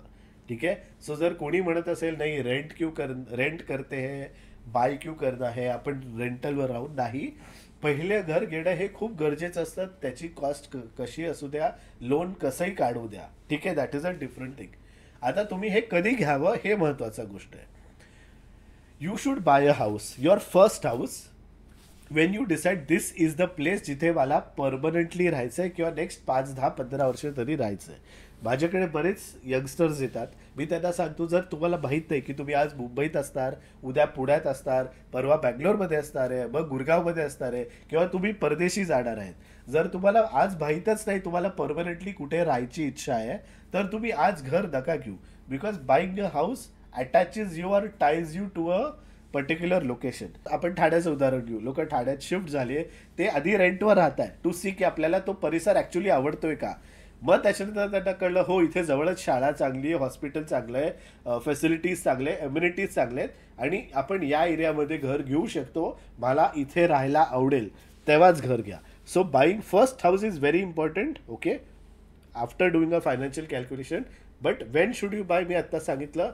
But definitely buy that first house. Don't go for your second, third, fourth house any time till तुमच्याकडे ॲडिक्वेट लिक्विड ॲसेट जमा झाले, त्याच्यानंतरच तुम्ही जा त्याच्याकडे. म्हणजे पहिलं घर घ्या. आयडियली सगळे फायनान्शियल ॲडवायझर तुम्हाला सांगतील एकच घर घ्या. मग हे इन्व्हेस्टमेंट प्रॉपर्टीज वगैरे जे आपण तयार करतो त्यासाठी गुंतवणुकीसाठी घरं घेतो, प्रॉपर्टीज घेतो, कितपत योग्य आहे? लेट अस से तुमच्याकडे एक लिक्विड ॲसेट आहे 5 कोटीचा. आता याच्या व्यतिरिक्त तुम्हाला घर घ्यायची इच्छा असेल, लिक्विड ॲसेट म्हणजे असा ॲसेट जो 5-10 दिवसात लिक्विडेट होऊ शकतो, तर तुम्ही घर घ्या. म्हणजे तुमच्याकडे इनफ लिक्विड ॲसेट असला, मग त्याच्यानंतर तुम्ही रिअल इस्टेटमध्ये अजून डायव्हर्सिफाय करायचं तर करा. त्याचं लॉजिक ते असतं, real estate does not have partial redemption और पार्शियल लिक्विडिटी. त्याचं एक सिम्पल उदाहरण असं, लेट अस से मी 1 कोटीचं आज घर घेतलं माझ्या मुलाच्या अब्रॉड शिक्षणासाठी. ठीक आहे, फायनान्शियल गोलशी रिलेट करणं गरजेचं आहे. करेक्ट, मी जसं म्हणलेलं प्रत्येक इन्व्हेस्टमेंटला फायनान्शियल गोलला लिंक करायची गरजेचं आहे. Let us say I bought a house for my child's education abroad, की 20 वर्षानंतर तो अब्रॉड जाईल म्हणून मी घर घेतलं. ते आज 1 कोटीचं होतं, लेटेस्ट 20 वर्षानंतर 2.5 करोडचं झालं. आता नंतर ते माझा मुलगा मला म्हणतो मला 2.5 कोटीचा कोर्स करायचाच नाहीये, मला ना 60 लाखाचाच कोर्स करायचा आहे. मला पूर्ण घर विकावं लागतं, मला एक बाथरूम बेडरूम विकता येत नाही. So partial liquidity is not possible in a real estate. That is why it is important for you to have enough liquid assets. Sufficient liquid assets म्हणजे काय, mutual funds, shares, gold, bank FD, savings bank account, या सगळ्या ज्याला आपण liquid asset म्हणतो, हे liquid asset असले त्याच्यानंतर तुम्हाला जेवढे घर घ्यायचे तेवढे घर घ्या. म्हणजे तुम्ही असं ॲडवाइस केला की तुम्ही पहिलं घर नक्की घ्या. येस. आणि दुसरं घर घेताना मात्र तुमच्याकडच्या ॲसेटचा विचार करा, धांडोळा घ्या आणि त्याप्रमाणे घर घ्या. It is actually like buying a car. असं जर तुम्हाला एक अॅनॉलॉजी जायचं ठरलं तर, तुम्हाला माहिती बरेच लोक जेव्हा त्यांची पहिली गाडी घेतात किंवा जेव्हा they are very tight on finances, म्हणजे आपण म्हणतो ना स्वप्न आहे माझं गाडी घ्यायचं आणि मी आता गाडी घेतोय फायनली, तेव्हा लोक मायलेज विचारतात. करेक्ट, कितना देतीये, म्हणजे मायलेज मॅटर करतं. बरोबर. एका पॉईंट नंतर जर मनुष्य खूप जास्त सक्सेसफुल झाला आणि तो प्रीमियम गाडी घेतोय, म्हणजे you understood those cars which I am talking about, 1 crore, 2 crore, 5 crore, 10 करोडचे कार्स, 50 lakhsचे cars. We all have that premium कारचं ॲस्पिरेशनल स्टेटस असतं. ते गाडी घेताना कोणी विचारतं का की मायलेज कितना देते? नाही विचारत, कोणी नाही विचारत. का नाही विचारत? बिकॉज पैसा, नाव that mileage is not a deciding factor. आता माइलेज डज नॉट मैटर. इतना पैसा कमाने के बाद अगर आपको घर लेना है तो लो. पहले पैसा कमाओ, पहले लिक्विड एसेट कमाओ, फिर उसके बाद आपको जो गाड़ी लेनी, जो घर लेना है लो. But first is to try and build a good asset base, liquid asset base. एवढा पैसा कमाव म्हणताय तुम्ही, तर जास्तीत जास्त परतावा मिळेल असा इन्व्हेस्टमेंट कुठला आहे तुमच्या मते? सो तुम्ही जो प्रश्न विचारला तो खूप कॉमन क्लायंटचा क्वेश्चन असतो की which is the investment that is best for me or will give me the maximum return. मी जसं आधी पण सांगितलं, द बेस्ट इन्व्हेस्टमेंट तो इन्व्हेस्टमेंट आहे जो तुमचा फायनान्शियल गोल अचीव्ह करण्यात हेल्प करतं. बरेच लोकांना रिटर्न्सवर खूप जास्त फोकस करतात. ओके, आता मी जसं म्हटलं, मला जर 6 महिन्यात कुठला पैसे लागणार आहेत तर मी रिटर्न्सवर नाही फोकस करणार. मला ते 6-7% बँक एफडी पण चालणार आहे, ठीक आहे. पण मला जर 20 वर्षानंतर पाहिजे असतील पैसे तर मी कदाचित मिड कॅप, स्मॉल कॅप ज्याच्यात 17-18%, 15% रिटर्न येतात त्याच्यात मी इन्व्हेस्ट करू शकतो. पण म्हणायचा उद्देश असा, रिटर्न हा फॅक्टर फक्त नसतो बघायचा. आयडियली तुम्हाला 4 फॅक्टर्स बघायचे असतात: risk, return, liquidity, time period. Risk म्हणजे काय की मी या पैसे टाकल्यानंतर पैसे कमी होतील का, हा रिस्क आहे. सेकंड इज रिटर्न, मीन्स जसं तुम्ही म्हणतात मेरे को एक्स्ट्रा क्या मिलेगा after I invest. Third is liquidity. Liquidity म्हणजे तो परत बँक बॅलन्समध्ये किती कन्वर्ट होऊ शकतो easily, asset class. Point 4 is time period. Time period म्हणजे is there any time period, ज्याला आपण जेस्टेशन पिरियड म्हणतो, की एवढा वेळ तरी लागणार, ते वेळ लागल्यानंतरच त्या प्रोडक्टकडे बघा. म्हणजे फॉर एक्झाम्पल ज्याला आपण म्हणतो रिअल इस्टेट, लँड लोक घेतात, लोक म्हणतात 10 वर्ष याच्याकडे बघूच नका, त्याला मी त्याप्रमाणे म्हणतोय. सो म्हणून हे 4ही गोष्टी, risk, return, liquidity, time period, 4ही गोष्ट टुगेदर बघायची असती. आणि then you decide your investment product or investment vehicle. जसं आपण ट्रॅव्हल करताना, आता दिल्लीला जायचं असेल तर माझी मीटिंग किती वाजता आहे, किती वाजता मी उठावं, किती वाजता आंघोळ करावी, किती वाजताची फ्लाईट आहे, सगळं त्याप्रमाणे बॅकवर्ड कॅल्क्युलेशन असतं. In life every decision is actually a backward calculation. Absolutely right. खूप चांगला मुद्दा म्हणला तुम्ही की बॅकवर्ड कॅल्क्युलेशन केलं तर कदाचित प्रत्येकाला त्याचा पर्सनल फायनान्स नक्कीच लक्षात येईल त्याच्याला, की त्याला किती मुलं आहेत, त्याची हेल्थ कंडिशन काय आहे, त्याप्रमाणे तो त्याचं बॅकवर्ड कॅल्क्युलेशन करून त्याची उत्पन्नाची साधनं किती आहेत त्याप्रमाणे तो ठरवू शकतो की कुठे पैसा गुंतवायचा, किती गुंतवायचा आणि मग जास्तीत जास्त कसं कमवायचं. परफेक्ट. अमेझिंग. आपण बँक अकाउंट बद्दल बोलता तुम्ही बोलला तर त्याच्याही बद्दल एकदा जाणून घेऊया. खूप जण ऍडवाइज करतात की मल्टिपल बँक अकाउंट असावीत. काही जण म्हणतात की एखादं अकाउंट असणं जास्तीत जास्त चांगलं, कमी रिस्क आहे कदाचित बँक्सची कदाचित सध्याची कंडिशन्स बघून. तुम्ही काय ऍडवाइस कराल? आयडियली एका पर्सनचं ना 3 बँक अकाउंट्स पाहिजे असतात. अच्छा, 3 बँक अकाउंट्स. हे का ते पण मी तुम्हाला सांगतो. पहिला बँक अकाउंट इन्कमचं बँक अकाउंट असतं. इन्कमचं बँक अकाउंट म्हणजे त्याच्यात माझी सगळी सॅलरी किंवा बिझनेस इन्कम येतं. First bank account is where you should earn your income. Second bank account is where you should have your living expenses, loans and EMIs. ठीक आहे, त्या बँक अकाउंटमध्ये ते पैसे. थर्ड बँक अकाउंट तुमचं savings आणि इन्व्हेस्टमेंटचं bank account पाहिजे. So 3 bank account असणं गरजेचं आहे. पहिला बँक अकाउंट जिथे तुम्ही इन्कम अर्न करतात, ओके. सेकंड बँक अकाउंट जिथे तुम्ही एक्सपेन्सेस अँड EMIs, आणि थर्ड मी जसं म्हटलं इन्व्हेस्टमेंटचं आणि सेव्हिंग्सचं. हे का? आता तुम्ही ह्या खूप छान प्रश्न विचारला म्हणून मी सांगतो. लोक मला हे पण विचारतात मी किती मंथली सेव्ह केलं पाहिजे. तर मी जनरली सांगतो ऑन ॲन ॲव्हरेज तुम्ही जर 1/3 जरी सेव्ह केलं, 1/3 you enjoy your life living expenses, 1/3 loans and EMIs आणि 1/3 should be for your future financial goals. So एक सिम्पल उदाहरण देतो. लेट अस से मला इन्कम आलं 1 लाख रुपीज. 1 लाख म्हणजे एका बँक अकाउंटमध्ये, पहिल्या बँक अकाउंटमध्ये 1 लाख आले. त्या 1 लाख एकदा आले की I am in control of that first bank account and I will decide मुझे कितना सेव्ह करना और मुझे कितना स्पेंड करना. लोकांना कधी कधी हा पण प्रॉब्लेम होतो, अरे पैसे खर्च झाले कळलंच नाही कुठे जातात. फायनान्शियल प्लॅनिंग म्हणजे काय की you are in control of your money and money does not command you. असं यू कमांड द मनी. माझ्याकडे पैसे आले 1 लाख, मी डिसाईड केले या महिन्यात मला 20,000 सेव्ह करायचे. मी 1 लाखातले 20,000 माझ्या सेव्हिंगच्या बँक अकाउंटमध्ये टाकले आणि 80,000 माझ्या एक्सपेन्सेसच्या बँक अकाउंटमध्ये टाकले, जिथून माझे एक्सपेन्सेस आणि EMI जातात. हे जेव्हा तुम्ही कराल तुमची सेव्हिंगची हॅबिट पण होईल, इन्व्हेस्टिंगची हॅबिट पण होईल, एक्सपेन्सेसचा कंट्रोल पण राहील आणि तुम्हाला कळेल तुमचे एक्सपेन्सेस कुठे यूज होत आहेत, नीड्समध्ये यूज होत आहेत, वॉन्ट्समध्ये यूज होत आहेत का, कसे ते तुमचा फायनान्सेस तुमच्या कंट्रोलमध्ये ठेवायचं हे सगळ्यात उत्तम साधन आहे. 3 bank account and you decide how much money should be transfer to which bank account. तुम्ही आता बोलताना हॅबिटचा उल्लेख केला, त्याच्याबद्दलही मला बोलावं असं वाटेल. ही सवय लागणं खूप अवघड असतं. येस. ती नक्की लावून कशी घ्यायची? Habit of earning money, investing money, हे बोलायला चांगलं वाटतं पण प्रत्यक्षात करताना खूप अवघड जातं. खूप. मग एखाद्या नॉर्मल माणसाने एखादी त्याची सवय लावायची असेल तर ती कशी लावायची, पैसा वाचवायची आणि इन्व्हेस्ट करायची? Start small. त्याचा अर्थ काय, आता लेटेस्ट मी एक्सरसाइजच नाही करत आणि मी तुम्हाला विचारतो मी उद्या एक्सरसाइज सुरुवात करतोय किती मिनिटं करू, तुम्ही 50 मिनिटं म्हटलात ना, मी नाहीच करणार, मी झोपूनच राहील, मी उठणारच नाही सकाळी. बट तुम्ही जर म्हणाल कौस्तुभ तू या आठवड्यात 7 दिवस फक्त 10 मिनिटं एक्सरसाइज कर, त्याच्या नेक्स्ट आठवडे 20 मिनिटं एक्सरसाइज कर आणि असं करत करत 40 मिनिटावर जा आणि 40 मिनिटं जरी केले तरी बस आहे. त्याचा अर्थ काय, डोंट ओव्हरवेल्म युअर सेल्फ. मी कसं म्हटलं की माझ्याकडे 1,00,000 रुपये सपोज आले किंवा 90,000 जे काय माझा इन्कम असू दे, इन्कम 50,000 असू दे किंवा 1,00,000 रुपये असू दे, मला कुठेतरी सुरुवात करणं गरजेचं आहे. मी 5,000ने चालू करेल, 1,000ने चालू करेल, 10,000ने चालू करेल, जेवढं जमेल तेवढं कराल. But starting point is important.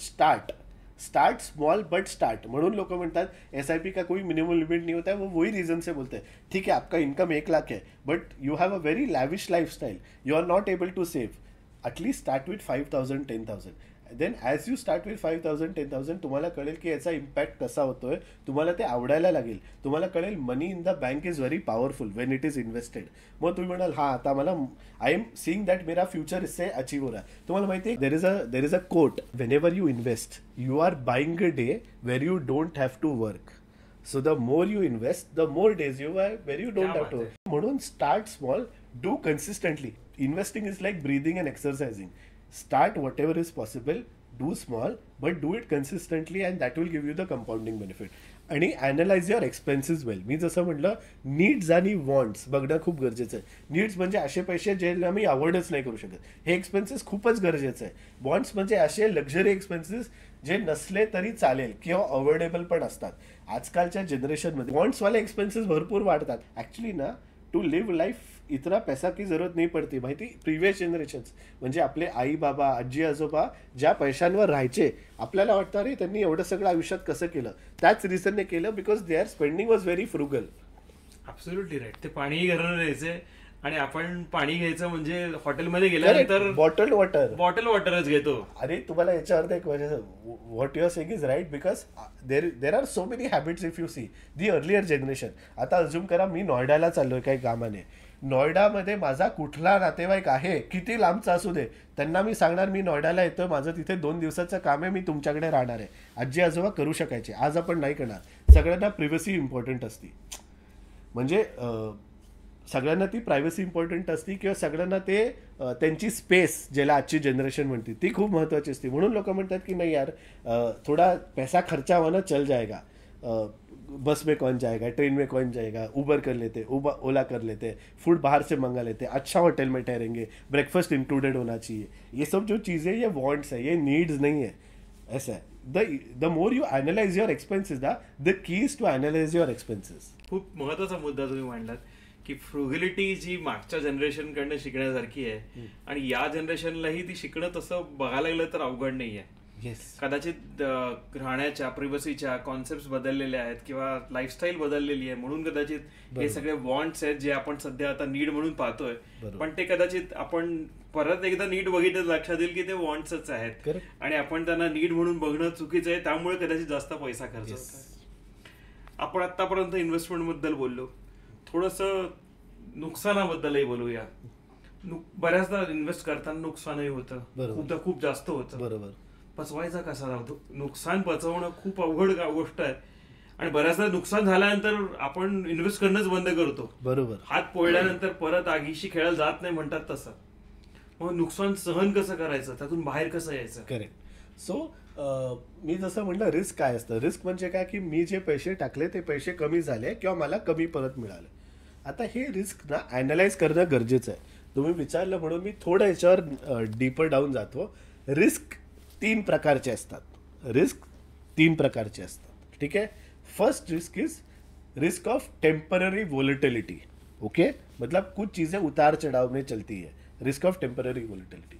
Second risk is risk of permanent loss of capital. Okay, म्हणजे काय, मी पैसे टाकले आणि ते गेले, म्हणजे 100चे 50 झाले पण ते आता परत 100 कधीच नाही होणार. ओके, ते गेले. Third risk is called as risk of not achieving your goals or not beating inflation. For the simple त्याप्रमाणे आपण बघू. 3 रिस्क म्हणलो, risk of temporary volatility, risk of permanent loss of capital आणि इन्फ्लेशन रिस्क, असं समजून घेऊया. आता आपल्याला प्रत्येक प्रोडक्टमध्ये अॅनालाइज असं करायचं आहे, अच्छा या प्रोडक्टमध्ये ही टेम्पररी व्होलेटिलिटी आहे का परमनंट लॉस ऑफ कॅपिटल आहे, का हे याच्यात इन्फ्लेशन रिस्क आहे. मग जसं एक्झाम्पल देतो, ओके, गोल्डचं उदाहरण घेऊया. गोल्डमध्ये ना रोज प्राइसेस चेंज होतात. घर के फीमेल का फेवरेट एक्टिविटी पहले तो क्या था अभी मुझे नहीं पता, बट न्यूज़पेपर में गोल्ड के प्राइसेस चेक करता. बरोबर, न्यूजपेपर मध्ये ते प्राइसेस चेक करतात, रोज चेंज करतात, फक्त ते इंटरनेटवर बघतात. बस, परफेक्ट, हॅबिट तेवढीच बदलली आहे. करेक्ट. सो प्राइसेस चेंज होतात, याला टेम्पररी व्होलेटिलिटी म्हणतात, रिस्क ऑफ टेम्पररी व्होलेटिलिटी. ओके, पण याच्यात परमनंट लॉस आहे का मनीष सर? 10 वर्षानंतर गोल्ड, मी आज पैसे टाकले, 10 वर्षानंतर माझे पैसे गेले असं होणार आहेत का? नाही. मला माहिती आहे टेम्पररी व्होलेटिलिटी आहे, पण 10 वर्षानंतर ते वाढलेलेच असणार आहेत. बरोबर आहे. ठीक है, ये मुझे एनालाइज करना है आना चाहिए, ये टेम्पररी व्होलेटिलिटी है, परमानेंट लॉस ऑफ कैपिटल है. Now coming to stocks, let us say किसी ने कोई टिप दे दी और हमने कोई फालतू कंपनी का स्टॉक खरीद लिया, ज्याला आपण जंक कंपनी म्हणतो, हमने कोई फालतू कंपनी का स्टॉक खरीद लिया. आता इथे आपल्याला अॅनालाइज करायचं आहे कंपनीचं अॅनालिसिस करून की टेम्पररी व्होलेटिलिटी का हे परमनंट लॉस ऑफ कॅपिटल आहे, म्हणजे पैसे गेले, तुम्ही जसं म्हटलं गेले म्हणजे गेले का हे temporary व्होलेटिलिटी. Then we decide whether we want to stay invested or take the loss, or we can avoid the loss by investing in mutual funds. अच्छा, मुझे नहीं समझता है मैं कौन सा स्टॉक खरीदूं, मैं उससे अच्छा म्युच्युअल फंडच मी करतो. आता एफडीचं उदाहरण घेऊया. एफडी मध्ये टेम्पररी व्होलेटिलिटी असते का? नसते. तुम्हाला माहिती असतं तुम्हाला काय मिळणार आहे आणि तेवढे मिळतात, कॅपिटल पण कमी होत नाही. परमनंट लॉस ऑफ कॅपिटल असतो का? जर तुम्ही एक थिओरिटिकल एक्झाम्पल बघाल ना, तर परमनंट लॉस ऑफ कॅपिटल थोडा थोडा होतं एफडीज मध्ये. कारण तिथे ना जर तुम्ही capital in terms of object मोजायला गेलं तर होतं. आम्ही ज्याला म्हणतो की FDs are safe for 1 year but risky for 10 years. Why is FD risky for 10 years? तुम्ही म्हणाल एफडी मध्ये कुठला रिस्क है? तो रिस्क ये होता है कि आपका थोड़ा कैपिटल का लॉस हो सकता है क्योंकि आप इन्फ्लेशन बीट नहीं करते. म्हणजे if I measure it in apples, let us say I don't see rupees as rupee, I see rupees as apples. If I calculate based on number of apples or any other product, maybe I think FD is not doing that for me. आणि last risk ज्याला मी inflation risk म्हणलो, तो तर 100% असतोच एफडीमध्ये की inflation bit करत नाही. So माझे फाइनेंशियल गोल्सच्या समोर बचत तो हो रहा है मेरा, बट बढ़त नहीं हो रहा है. मेरे को बढ़त चाहिए, मुझे बचत नहीं चाहिए. बरोबर आहे. आपण इन्फ्लेशन बद्दल पण थोड्या बोलूया. इन्फ्लेशन कसं बीट करायचं, ॲज अ इन्व्हेस्टर मी काय करू शकतो?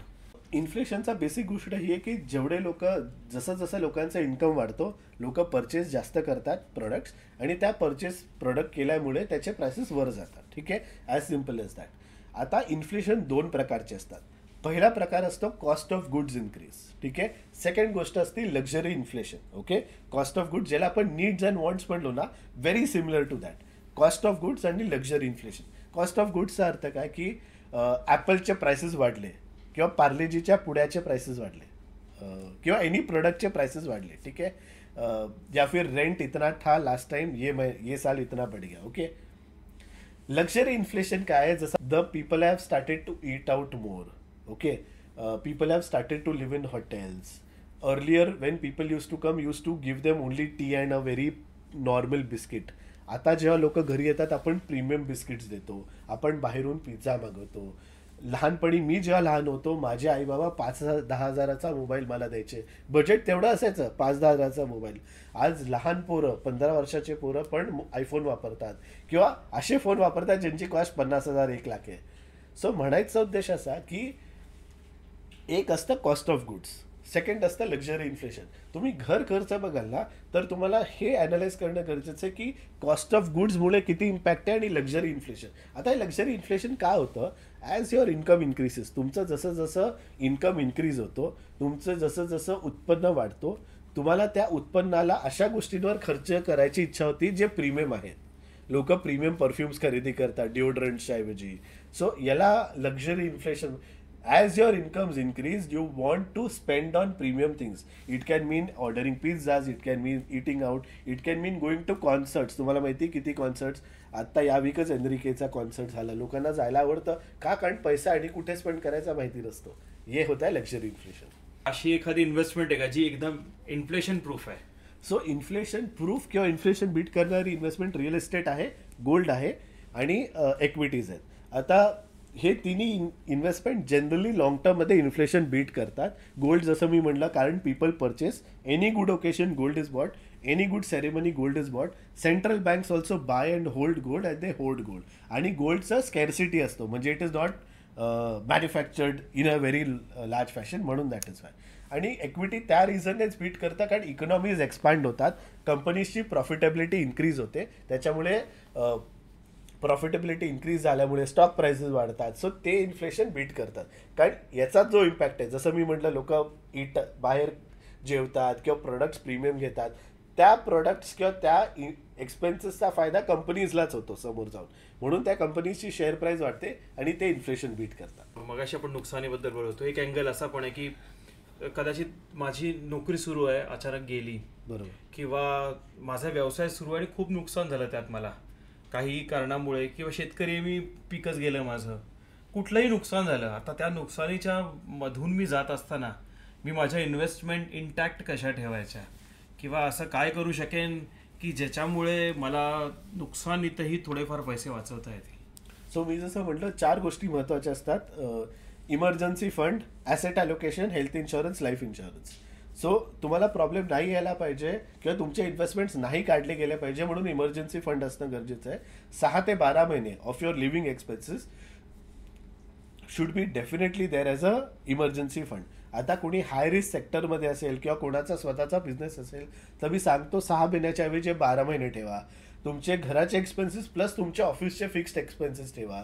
जसं तुम्ही म्हणाल वेगवेगळ्या तुम्ही सेक्टर्सचे नावं घेतले किंवा वेगवेगळ्या प्रोफेशन्सचे नावं घेतले, त्या वेगवेगळ्या प्रोफेशन्सच्या बेसिसवर तो पर्सनचा प्रोफेशन काय आहे, त्या पर्सनच्या प्रोफेशनमध्ये काय रिस्क आहे की त्याला इन्कम नाही येऊ शकत ज्याच्यामुळे त्याला लॉस होऊ शकतो, तर अनालाइज करून किती इमर्जन्सी फंड असला पाहिजे हे त्याने डिसाईड होतं. आता so emergency fund is your, माहिती एक पिगी बँक असायचं जे कधी कधी आपल्याला माहिती नसायचं, पण घरचे सांगायचे हा एक पिगी बँक आता आहे, हे बघ हा एक ठेवलाय, सेव्ह करून ठेवलाय, तर तो पिगी बँक म्हणजे इमर्जन्सी फंड. एखाद्याने तोही ठेवला नसेल, मग अशा वेळी त्याने काय करायचं? So now this is a very sensitive point, okay. आणि मी बऱ्याच वेळेस लोकांना सांगतो, आता तुमचा इन्कम आहे नाही जास्त म्हणून हा प्रॉब्लेम होतो, ठीक आहे. तर तुम्ही तुमचे एज्युकेशन आणि स्किल सेट्स नक्की अपग्रेड केले पाहिजे. कारण देखो इन्कम है तो एक्सपेन्सेस आहे और तो सेव्हिंग्स आहे, ठीक आहे. So we have to talk about the elephant in the room which is income. Your income has to be good, that is when your savings can happen. So if you give a person's example जो tight ship आहे, tight ship म्हणजे daily income और daily expenses type, तर I always tell it is your responsibility to increase your income. Education ले लो, skill set ले लो, skill set नहीं एजुकेशन नहीं तो try end build a business. But the म्हणून माहिती तुम्हाला बऱ्याच वेळा ना आपण किसी चाय वाले का इन्कम कैलकुलेट करने जाते समझते यार ये तो अच्छा खासा कमाता होगा. एज्युकेशन जास्त नसतात, but why do they earn well? Because they take that risk, they build a good business, they have the risk to run that business and they build a good business that way. So focus has to be on income.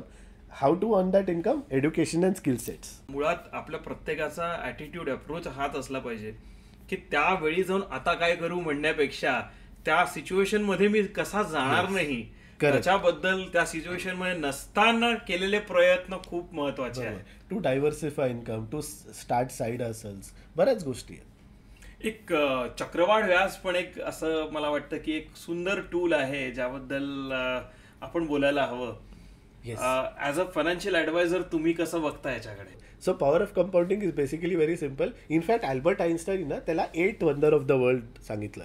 8th wonder of the world by Albert Einstein. He says it is power of compounding, compound interest basically, which basically means that if you understand it तो you will benefit from it. जर तुम्हाला ते नाही कळलं तर लोक तुमचा फायदा घेऊ शकतात. सो त्याचा एक सिम्पल फॉर्म्युला असतो, amount is nothing but equal to P1+R upon 100 raise to time period. त्याचा अर्थ काय झाला की मैं कितना वेल्थ क्रिएट करता, how much wealth I create is nothing but a factor of 3 things. Very simply put, one is principal, मी किती अमाऊंट इन्व्हेस्ट करतो, मी किती व्यवस्थित इन्व्हेस्ट करतो म्हणजे किती चांगली इन्व्हेस्ट करतो. तुम्ही जसं आत्ता मला विचारलं कौस्तुभ जास्तीत जास्त रिटर्न देणारा प्रोडक्ट कुठला आहे, सो मी कशी चांगली इन्व्हेस्ट करतो. आणि third is time horizon. Time horizon म्हणजे मी किती लवकर इन्व्हेस्ट करतो आणि किती वेळासाठी इन्व्हेस्ट करतो. म्हणजे सर टाइम ना म्हणून एक्सपोनेन्शियल फॅक्टर आहे, म्हणजे time is outside the bracket on top of it. हा जो फॉर्म्युला आहे हा जर लोकांना कळला, आणि हा शाळेत शिकवला जातो आणि आपण एकदम त्याला कॅज्युअली घेतो, बट हाच formula is the formula for everything in life. कारण आम्ही सांगतो time is the best fund manager. Time is the best fund manager. समय ही सुधारता है और समय ही बिगाड़ता है. या सूत्राचा उपयोग इन्व्हेस्ट करताना कसा करायचा? आपल्याला कुठलाही इन्व्हेस्टमेंट प्रोडक्ट आला तर आपण त्याच्यात या 4 गोष्टी बघितल्या पाहिजे: risk, return, liquidity, time period. Returns किती येणार हे अनालाइज करणं खूप गरजेचं आहे. कारण चुकून मी जर एक चुकीच्या प्रोडक्टमध्ये इन्व्हेस्ट केलं आणि 10-15 वर्षांसाठी इन्व्हेस्ट केलं आणि तो मला चांगला रिटर्न नाही दिला तर माझे ते important years of my life वाया गेले. पैसा पण वाया गेला जो मी दुसरीकडे इन्व्हेस्ट करू शकलो असतो. म्हणजे काही गोष्टींमध्ये कळतं आपल्याला की फिक्स डिपॉझिट म्हटलं तर मर्यादित रिटर्न्स आहे, किंवा लँड म्हटलं तर खूप वेळासाठी आपल्याला इन्व्हेस्ट केल्यानंतर घसघशीत रिटर्न येणार आहे. पण काही प्रोडक्ट्स मध्ये नाही कळत. फॉर एक्झाम्पल शेअर्स मध्ये किंवा याच्यामध्ये कळत नाही की शेअर्स किंवा म्युच्युअल फंड्स मध्ये लावताना की किती मॅक्झिमम रिटर्न किती येणार आहे मला माहित नाहीये. सो ऑन अन ऍव्हरेज लोक मला हे विचारतात म्हणून मी सांगतो, ऑन अन ऍव्हरेज तुमचं expected return from shares or mutual funds as an equity product should be nothing plus GDP growth plus risk free rate. म्हणजे काय, जर इंडियाची जीडीपी 7% ग्रो होतीये आणि रिस्क फ्री रेट म्हणजे एसबीआयची बँक एफडी रेट पकडू simple टर्म्समध्ये, त्याला ऍक्च्युली गव्हर्नमेंट सिक्युरिटी रेट म्हणतो, बट आपण सिम्पल एसबीआयची बँक एफडी रेट पकडू. 7% जीडीपी ग्रो होतो, 7% एफडीचा रेट आहे, तो 14% के आसपास मुझे आना चाहिए. तो तुम्ही आता विचारतात म्हणून मी त्याचा अजून एक उल्लेख करतो. आपल्याकडे माहिती बरेचसे असे इन्शुरन्स स्कीम्स येतात की 10 वर्ष एवढे भरा, 15 वर्षी एवढे येतात किंवा 20 वर्षी. त्याला हे कॅल्क्युलेट करायचं असतं की IRR किती आहे, त्याला इंट्रिन्सिक रेट ऑफ रिटर्न. कुठलाही प्रोडक्ट आला, जसं तुम्ही आता मला विचारलं की आपण गाडी खरीदताना विचारतो ना कितना देती है, आपण ने पहले भी बात की, तसंच आपल्याला विचारायचं असतं ये प्रोडक्ट में कितना रिटर्न आएगा, what is the expected return and what is the probability of that return. So then I will understand, हाँ ठीक है ये मेरा प्रोडक्ट मेरे लिए परफेक्ट है, इतना तो आना चाहिए. म्हणून माहिती तुम्हाला, again a very good question for you to ask, because there are a lot of scams going on. तुम्हाला पण माहिती असेल, इनफॅक्ट मल्टिपल पॉन्झी स्कीम्स येतात, किंवा एक ज्वेलरी स्कीमचा स्कॅम झालेला चेनचा, जिथे ते तुम्हाला 24%, 40%, 50% अ इयर ऑफर करायचे. तर तुम्हाला हे कळता आलं पाहिजे की अरे 40-50% वर्षाला जर रिटर्न्स येणार असेल तर म्हणजे हे ते नक्कीच स्कॅम असणार किंवा नक्कीच काहीतरी गडबड असणार. बरोबर आहे. पण म्हणजे किती पर्सेंट जास्त असेल तर असं वाटायला हवं की धोक्याची घंटी आहे. सिम्पल आहे, एसबीआय मला 7% एफडी देते, म्हणजे मी एसबीआय कडे गेलो, मी तुमच्याकडनं पैसे उसनं मागितले तर 12% घेतले, 18%, किंवा तुम्ही म्हणा कौस्तुभ नाही मी तुला ना 24% डील लोन, खूपच घसघशीत. Correct example which you might say Kaustubh SBI FD मेरे को 7% पे मिल रहा है, इक्विटी में मुझे 15% आ रहा है, तू मेरे से पैसा लेके जा रहा है तो 24%. You know what you are saying, 7 minus 24 or 24 minus 7, sorry. You are talking about the risk which you see in me. So अभी हर एक चीज को आप 7% और 12% से कंपेयर करो या 15%. जर कुठे 25%, 30%, 40% रिटर्न आहेत म्हणजे ते कितपत जास्त रिस्की आहेत. आता जसं आपण त्या रिटर्न्सकडे नको जाऊ, आपण काही कोऑपरेटिव्ह बँकेचे रिटर्नकडे जाऊ. माहिती, काही कोऑपरेटिव्ह बँक्स 9%, 10% देतात. लेट अस से एसबीआय एफडी 6% आहे, कुठला तरी कोऑपरेटिव्ह बँक 9% देते. तुम्हाला असं वाटत असेल फक्त 3% आहे. नाही ना, इट्स नॉट जस्ट 3%. तुम्ही जर बघाल it is 33% more risky. 3% on 6%, sorry it's more than 50% more risky. तुम्हाला कळलं? येस, असं आहे. म्हणजे if you compare it to SBI it is 50%, if you compare it to this it is 33%. The point that I am trying to tell you is risk ना ऐसे देखना होता है, कितना ज्यादा आ रहा है उसका प्रोपोर्शन से आपको समझना है रिस्क कितना ज्यादा है. खूप मस्त मुद्दा मांडला तुम्ही. म्हणजे हे बघणं आजकालच्या काळात खूप गरजेचं आहे. एवढ्या पॉन्जी स्कीम्स आणि आजूबाजूला grid is the problem. Absolutely grid is the problem. हा ग्रीड बद्दल पण थोडं बोलूया आपण. पैसा जेव्हा गुंतवणूक करतो तेव्हा बरेचसे जण जेव्हा गुंतवणूक करतात तेव्हा एकमेव बुडायचं कारण, कदाचित मोस्टली बुडायचं कारण इट इज ग्रीड असतं. Yes, it is greed because I tell you कसं असतं ना, स्टॉक मार्केट किंवा कुठलाही product attracts those people who want to get rich quickly, but it rewards only those people who are comfortable getting wealthy slowly. त्याचा अर्थ काय की वो उसको ही रिवॉर्ड करेगा जो आराम, जिसको पता है कि हाँ इसमें पैसा बनेगा. और बघा आता मी एक दुसरं उदाहरण घेऊ. इंडियन एज्युकेशन सिस्टम जर तुम्ही बघाल, मी 12वी पर्यंत शिकतो, मग मी ग्रॅज्युएशन करतो, म्हणजे 12+3 टाइप्स पकडू, म्हणजे मला 15-17च्या एज पर्यंत वेळ जातो किंवा 20 वर्षापर्यंत एज जातो for me to be employable, for me to start earning income, and I am expected returns from products in 6 months 12 months. तुम्हाला कळलं, लक्ष्मी आने में टाइम लगता है, लक्ष्मी इतना जल्दी नाही आती. एखाद्या माणसाने ज्याला असं वाटतंय की खूपच निरस आहे हा सब्जेक्ट, आवडतच नाही त्याला, त्याने फायनान्स का शिकावा, वेल्थ का मॅनेज करायला शिकावं. सो आपण मॉर्गन हाऊसेलचं बोलत होतो, करेक्ट. त्यांचं सायकोलॉजी ऑफ मनी एक पुस्तक आहे. त्यांनी ना त्याच्यात एक छान वाक्य सांगितलंय की 2 fields that you should definitely learn about, because whether you are interested in them or not, they are interested in you and they will impact your lives. Health and wealth. Okay, आता तुम्हाला for example पैसा, wealth याच्यात interest नाही, पण ते तुमच्या लाईफला impact करतं. जसं आपण चक्रवाढ व्याज म्हणलो, compounding will impact you. Albert Einstein sed ना की those who understand it benefit from it, those who don't understand it त्याचा फायदा घेतला जात, लोक त्यांचा फायदा घेतात. किंवा त्याला एक सिम्पल गोष्ट, आता सपोज मी कॉमर्स स्टुडंट होतो, मी बायोलॉजी नाही वाचले, पण मी असं नाही म्हणू शकत ना मेरे को ना वेट क्या देखने की जरूरत है, why should I look at my food habits, all of it is important, correct. Biology is not important for मी, ऐसा नहीं हो सकता even if I have not studied it. माझे एक क्लायंट आहेत, ते वास्तुशास्त्र कन्सल्टंट आहेत. त्यांनी मला काही वर्षांपूर्वी मस्त वाक्य सांगितलेलं, कौस्तुभ तू वास्तू फॉलो करेल किंवा नाही करेल, वास्तू तुला फॉलो करते. म्हणून हेल्थ अँड वेल्थ, मला इंटरेस्ट नसेल त्याने काही फरक नाही पडत, health and wealth impact my life, that is why it is important for me to understand. अगदी बरोबर बोलला तुम्ही की हेल्थ आणि वेल्थ ह्या 2 अशा गोष्टी आहेत, तुम्ही त्याच्यात इंटरेस्ट घ्या किंवा नका घेऊ, त्या मात्र तुमच्यात इंटरेस्ट नक्की घेते. आता आपण बोललो इन्फ्लेशन बद्दल, आपण बोललो बँक्स बद्दल, वेगवेगळ्या प्रकारच्या इन्व्हेस्टमेंट बद्दल. एवढ्या सगळ्या इन्व्हेस्टमेंट ऐकल्यानंतर मला असा प्रश्न विचारायचा वाटतं की शेअर्स महत्वाचा आहे का म्युच्युअल फंड महत्वाचं आहे, नक्की कशात गुंतवू मी? सो जर तुम्हाला शेअर्समध्ये वेळ असेल, टाइम, स्किल सेट, रिसर्च, कुठली कंपनी इन्व्हेस्ट करावी, किती अमाऊंट इन्व्हेस्ट करावी, कधी एक्झिट करावी, तर शेअर्समध्ये तुम्ही नक्की करा. जर तो वेळ नसेल तर तुम्ही म्युच्युअल फंड्समध्ये करू शकता, खूप सोपं जातं. मग ते the analogy is to understand की making a pizza at home versus ordering pizza from outside. ठीक आहे, आता जेव्हा मी घरी पिझ्झा बनवतो तेव्हा मला बऱ्याचसा तामझाम असतो, बराचसा पसारा असतो आणि कस्टमायझेशन पॉसिबल नसतं. पण मला वेळ असेल, पॅशन असेल तर मी नक्की करेल. पण जर मला पिझ्झा बाहेरून मागवायचा असेल तर मला कधी कधी तो खूप सोपा जातो. ज्याला ऑलिव्ह जॅलपिनोज आवडतात तसं टाकू शकतो, माझ्या बाबांना चीज बस्ट आवडतं, मला थिन क्रस्ट आवडतो, मी तसं करू शकतो.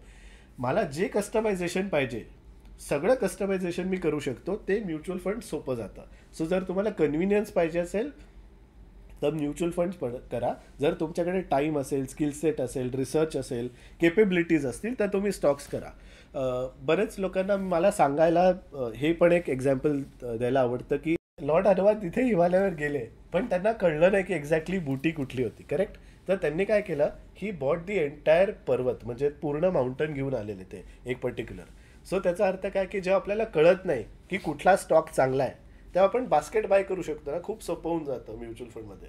सो येस, जर तुम्हाला आवड असेल तुम्ही नक्की स्टॉक्स करा. मी इनफॅक्ट त्यांनाही सांगतो, ज्यांना आवड पण आहे ना ते पण एक रेशिओ मेंटेन करा. ठीक आहे, स्टॉक्स आवडतात ना तरी 100 रुपये करत असाल, 50 स्टॉक्स करा, 50 म्युच्युअल फंड करा. थोडे तरी म्युच्युअल फंड करा, का काय तुम्ही एक्सपर्टकडे देतात ना ते पैसे, मग ते इझी होऊन जातं. स्टॉक्स नक्कीच करा, आवड असेल तर म्युच्युअल फंड पण करा. हनुमानांसारखं करा. जर तुम्हाला संजीवनी बुटीक कुठली माहिती असेल तर संजीवनी बुटीत नक्की इन्व्हेस्ट करा, नाहीतर तुम्ही द्रोणागिरी पर्वत उचलून आणि त्यातनं तुम्हाला संजीवनी बुटीक शोधता येईल. परफेक्ट. खूप छान, चांगलं उदाहरण दिलं तुम्ही आणि त्यामुळे मला खात्री आहे की लोकांना हे नक्की कळेल की दोघांपैकी फरक कसा ओळखायचा आणि आपल्याला काय सुटेबल आहे हे ज्याने त्याने कसं ठरवायचं. कौस्तुभजी, एवढ्या सगळ्या इन्व्हेस्टमेंट्स बद्दल आपण बोललो, पण काही लोक असे असतात की जे खूप जास्त यशस्वी होतात, ते खूप चांगले इन्व्हेस्टर असतात, त्यांनी घेतलेले शेअर्स प्रॉफिटेबल होतात, त्यांनी घेतलेली प्रत्येक इन्व्हेस्टमेंट डिसिजन ही योग्य ठरते. मग हे काही जण सगळ्यात जास्त सक्सेसफुल कसे काय होतात? 3 गोष्टी मॅटर करतात. जर तुम्हाला वेल्दी व्हायचं आहे, तुमच्या फायनान्शियल गोल्स अचीव्ह करायचे आहेत किंवा फायनान्शियली सक्सेसफुल व्हायचं आहे, पहिली गोष्ट आहे is the right mindset, right vision, ज्याला आपण टेम्परमेंट म्हणतो. Virat Kohli was maybe not the most talented or the best batsman, but he was the strongest batsman in his head. ठीक आहे, राईट विजन, टेम्परमेंट असणं खूप गरजेचं आहे. ठीक आहे, मला रिटायर व्हायला 5-10 कोटी लागणार म्हणजे लागणार, माझं ध्येय तेवढंच आहे. राईट माइंडसेट, राईट विजन, म्हणजे विजन असणं खूप गरजेचं आहे. Second is right planning. त्याचा अर्थ काय की मी तिथे कसं पोचणार याच्यासाठी एक रिटर्न प्लॅन किंवा मला माहिती पाहिजे मला काय काय करायचं आहे. Third is actually walking on the plan, म्हणजे execution. Right vision, right planning आणि राईट एक्झिक्युशन हे तिन्ही मॅटर करतं. कारण आम्ही म्हणतो there is a difference between knowing the path and walking the path. म्हणजे तुम्हाला त्या पाथ कळल्यानंतर एक तर आपल्याला कुठे पोचायचं, डेस्टिनेशन कळलं, आपल्याला पाथ कळला, आता त्या पाथवर चालणं व्यवस्थित, इग्नोरिंग द नॉईज, हे सगळे ज्या तिन्ही गोष्टी करू शकतात ते लोक फायनान्शियली सक्सेसफुली होतात. कारण आम्ही सांगतो काही लोकांना ना कम्फर्ट पण महत्वाचं वाटतं. नहीं ठीक है मैं जैसे कर रहा हूँ वो सब सही है, जो भी होगा लाइफ में देखा जाएगा. But understand one thing, something which is comfortable is not profitable, something which is profitable is not comfortable. तो आपको थोड़ा कंफर्ट सैक्रिफाइस करना पड़ता है to ensure that you are financially successful and profitable in your life. आपण एवढं सगळं बोललो, पॉडकास्टमध्ये सगळं काही कव्हर केलं, तुमच्या आर्टिकल्सच्या पुस्तकाबद्दलही बोललो, तुमचे लिंक्डइनवरचे आणि इंस्टाग्रामवरचे व्हिडिओजही एखादा पाहत असेल. एवढं सगळं जर त्याने केलं तर त्याला फायनान्शियल ॲडवायझरची गरज काय? मी स्वतः जाऊन ऑनलाईन विकत घेऊ शकतो, त्यात काही थोडेफार पैसेही वाचू शकतात. तर ते सगळं सोडून मी एक्स्ट्रा पैसे घालून फायनान्शियल ॲडवायझरकडे का गेलं पाहिजे? करेक्ट. सो आपण जसं याच्यावर मी आधी पण बोललो की ऑनलाईन तुम्हाला कॉन्टेंट मिळेल, तुम्हाला ऑर्गनाइज्ड कॉन्टेंट मिळणार नाही. Person comes first, finance comes letter. Correct, personal फायनान्समध्ये. सो म्हणून हे लक्षात घ्या तुम्ही की आम्ही असं सांगतो, पैसा घोडे पे नहीं होता है, पैसा जॉकी पे होता है. Platforms don't make you rich, advisors make you rich और wealthy. So if something is सस्ता, इट मे नॉट बी सुंदर, इट मे नॉट बी टिकाऊ. आपको तीनों चीजें ना एक टाइम पे नहीं मिलेंगी, सस्ता, सुंदर, टिकाऊ. जो चीज सस्ती होगी शायद सुंदर या टिकाऊ नहीं होगी, जो चीज सुंदर और टिकाऊ होगी शायद सस्ती नहीं होगी. तो आपको ऐसे उसको देखना है कि मैं कुछ चीजें, you look at it this way. Okay, it is said if something is cheaper, you are not the customer, you are the product. So you have to look at in that way कि हाँ यार सस्ता, सुंदर, टिकाऊ तीनों time नहीं possible होता है. घोड़े से इंपॉर्टेंट तो जॉकी होता है. Platforms don't make you rich, advisors do. So that is why it is important. And to lastly conclude, I always tell this, okay? Do you agree that finance is not simple and straightforward? It is sensitive and complicated. Do you agree? Finance is sensitive and complicated. ठीक है? म्हणून we say, in the same way, it takes years of education, wisdom, experience and expertise to write a prescription. Don't self-medicate. आपण काही surgery असेल तर आपण नाही करत, आपण डॉक्टरकडे जातो का? कारण it is sensitive and complicated. Finance is not simple end straight forward, it is sensitive end complicated. कोई दोस्त होगा जो ट्रिप्स पे फोटो बहुत अच्छा निकालेगा, लेकिन शादी का फोटो प्रोफेशनल को ही दिया जाता है. अभी आप ये सोचो कि वेल्थ क्रिएशन शादी जितना सेन्सिटिव्ह कॉम्प्लिकेटेड आहे या सिंपल स्ट्रेट फॉरवर्ड आहे. Absolutely right. तुम्ही एक चांगला मुद्दा मांडलात. असं म्हणतात की self medication is half suicide. Yes, हो, perfect, very nice, well said. त्यामुळे मला असं तुमचा मुद्दा पटतो की योग्य ऍडवायझर कडनं जर ते घेतलं गेलं तर ते प्रॉफिटेबल होतच. इनफॅक्ट सस्ता पड गया महंगा वाली सिच्युएशन येत नाही. बऱ्याचदा आपण फक्त प्राइस बघतो आणि त्याची कॉस्ट खूप जास्त द्यावी लागते. त्यापेक्षा आपण जर कॉस्टचा विचार केला आणि थोडीशी प्राइस ऍडवायझरला दिली तर कदाचित ती कॉस्ट येणारी जी आहे ती तिथे आपल्याला ऍक्च्युअली फायदा होऊ शकतो. Especially in India, since you made this point, I am just taking it a bit further. Especially in India we say जिधर भी पैसा है और जिधर भी पेपर वर्क है उधर इंसान होना चाहिए. माहिती, म्हणून बऱ्याच गोष्टींकडे ना लोक एजंट ठेवतात. अरे पासपोर्ट रिन्यू करना, एजेंट देख लेते. लाइसेंस रिन्यू करना, एजेंट देख लेते. बहुत सारे जगहों पे एजेंट वाला कॉन्सेप्ट होता है. वही रीजन से होता है. इंडिया में पैसा और पेपर वर्क है तो you need one guy who is doing it full time for you so that you don't have to get into it. और the other way to tell you is, if you think cost of compliance is very high or cost of education is high, cost of fees is high, like I always said, then imagine the cost of doing it wrong or doing nothing. Absolutely, खूप योग्य मुद्दा मांडलात.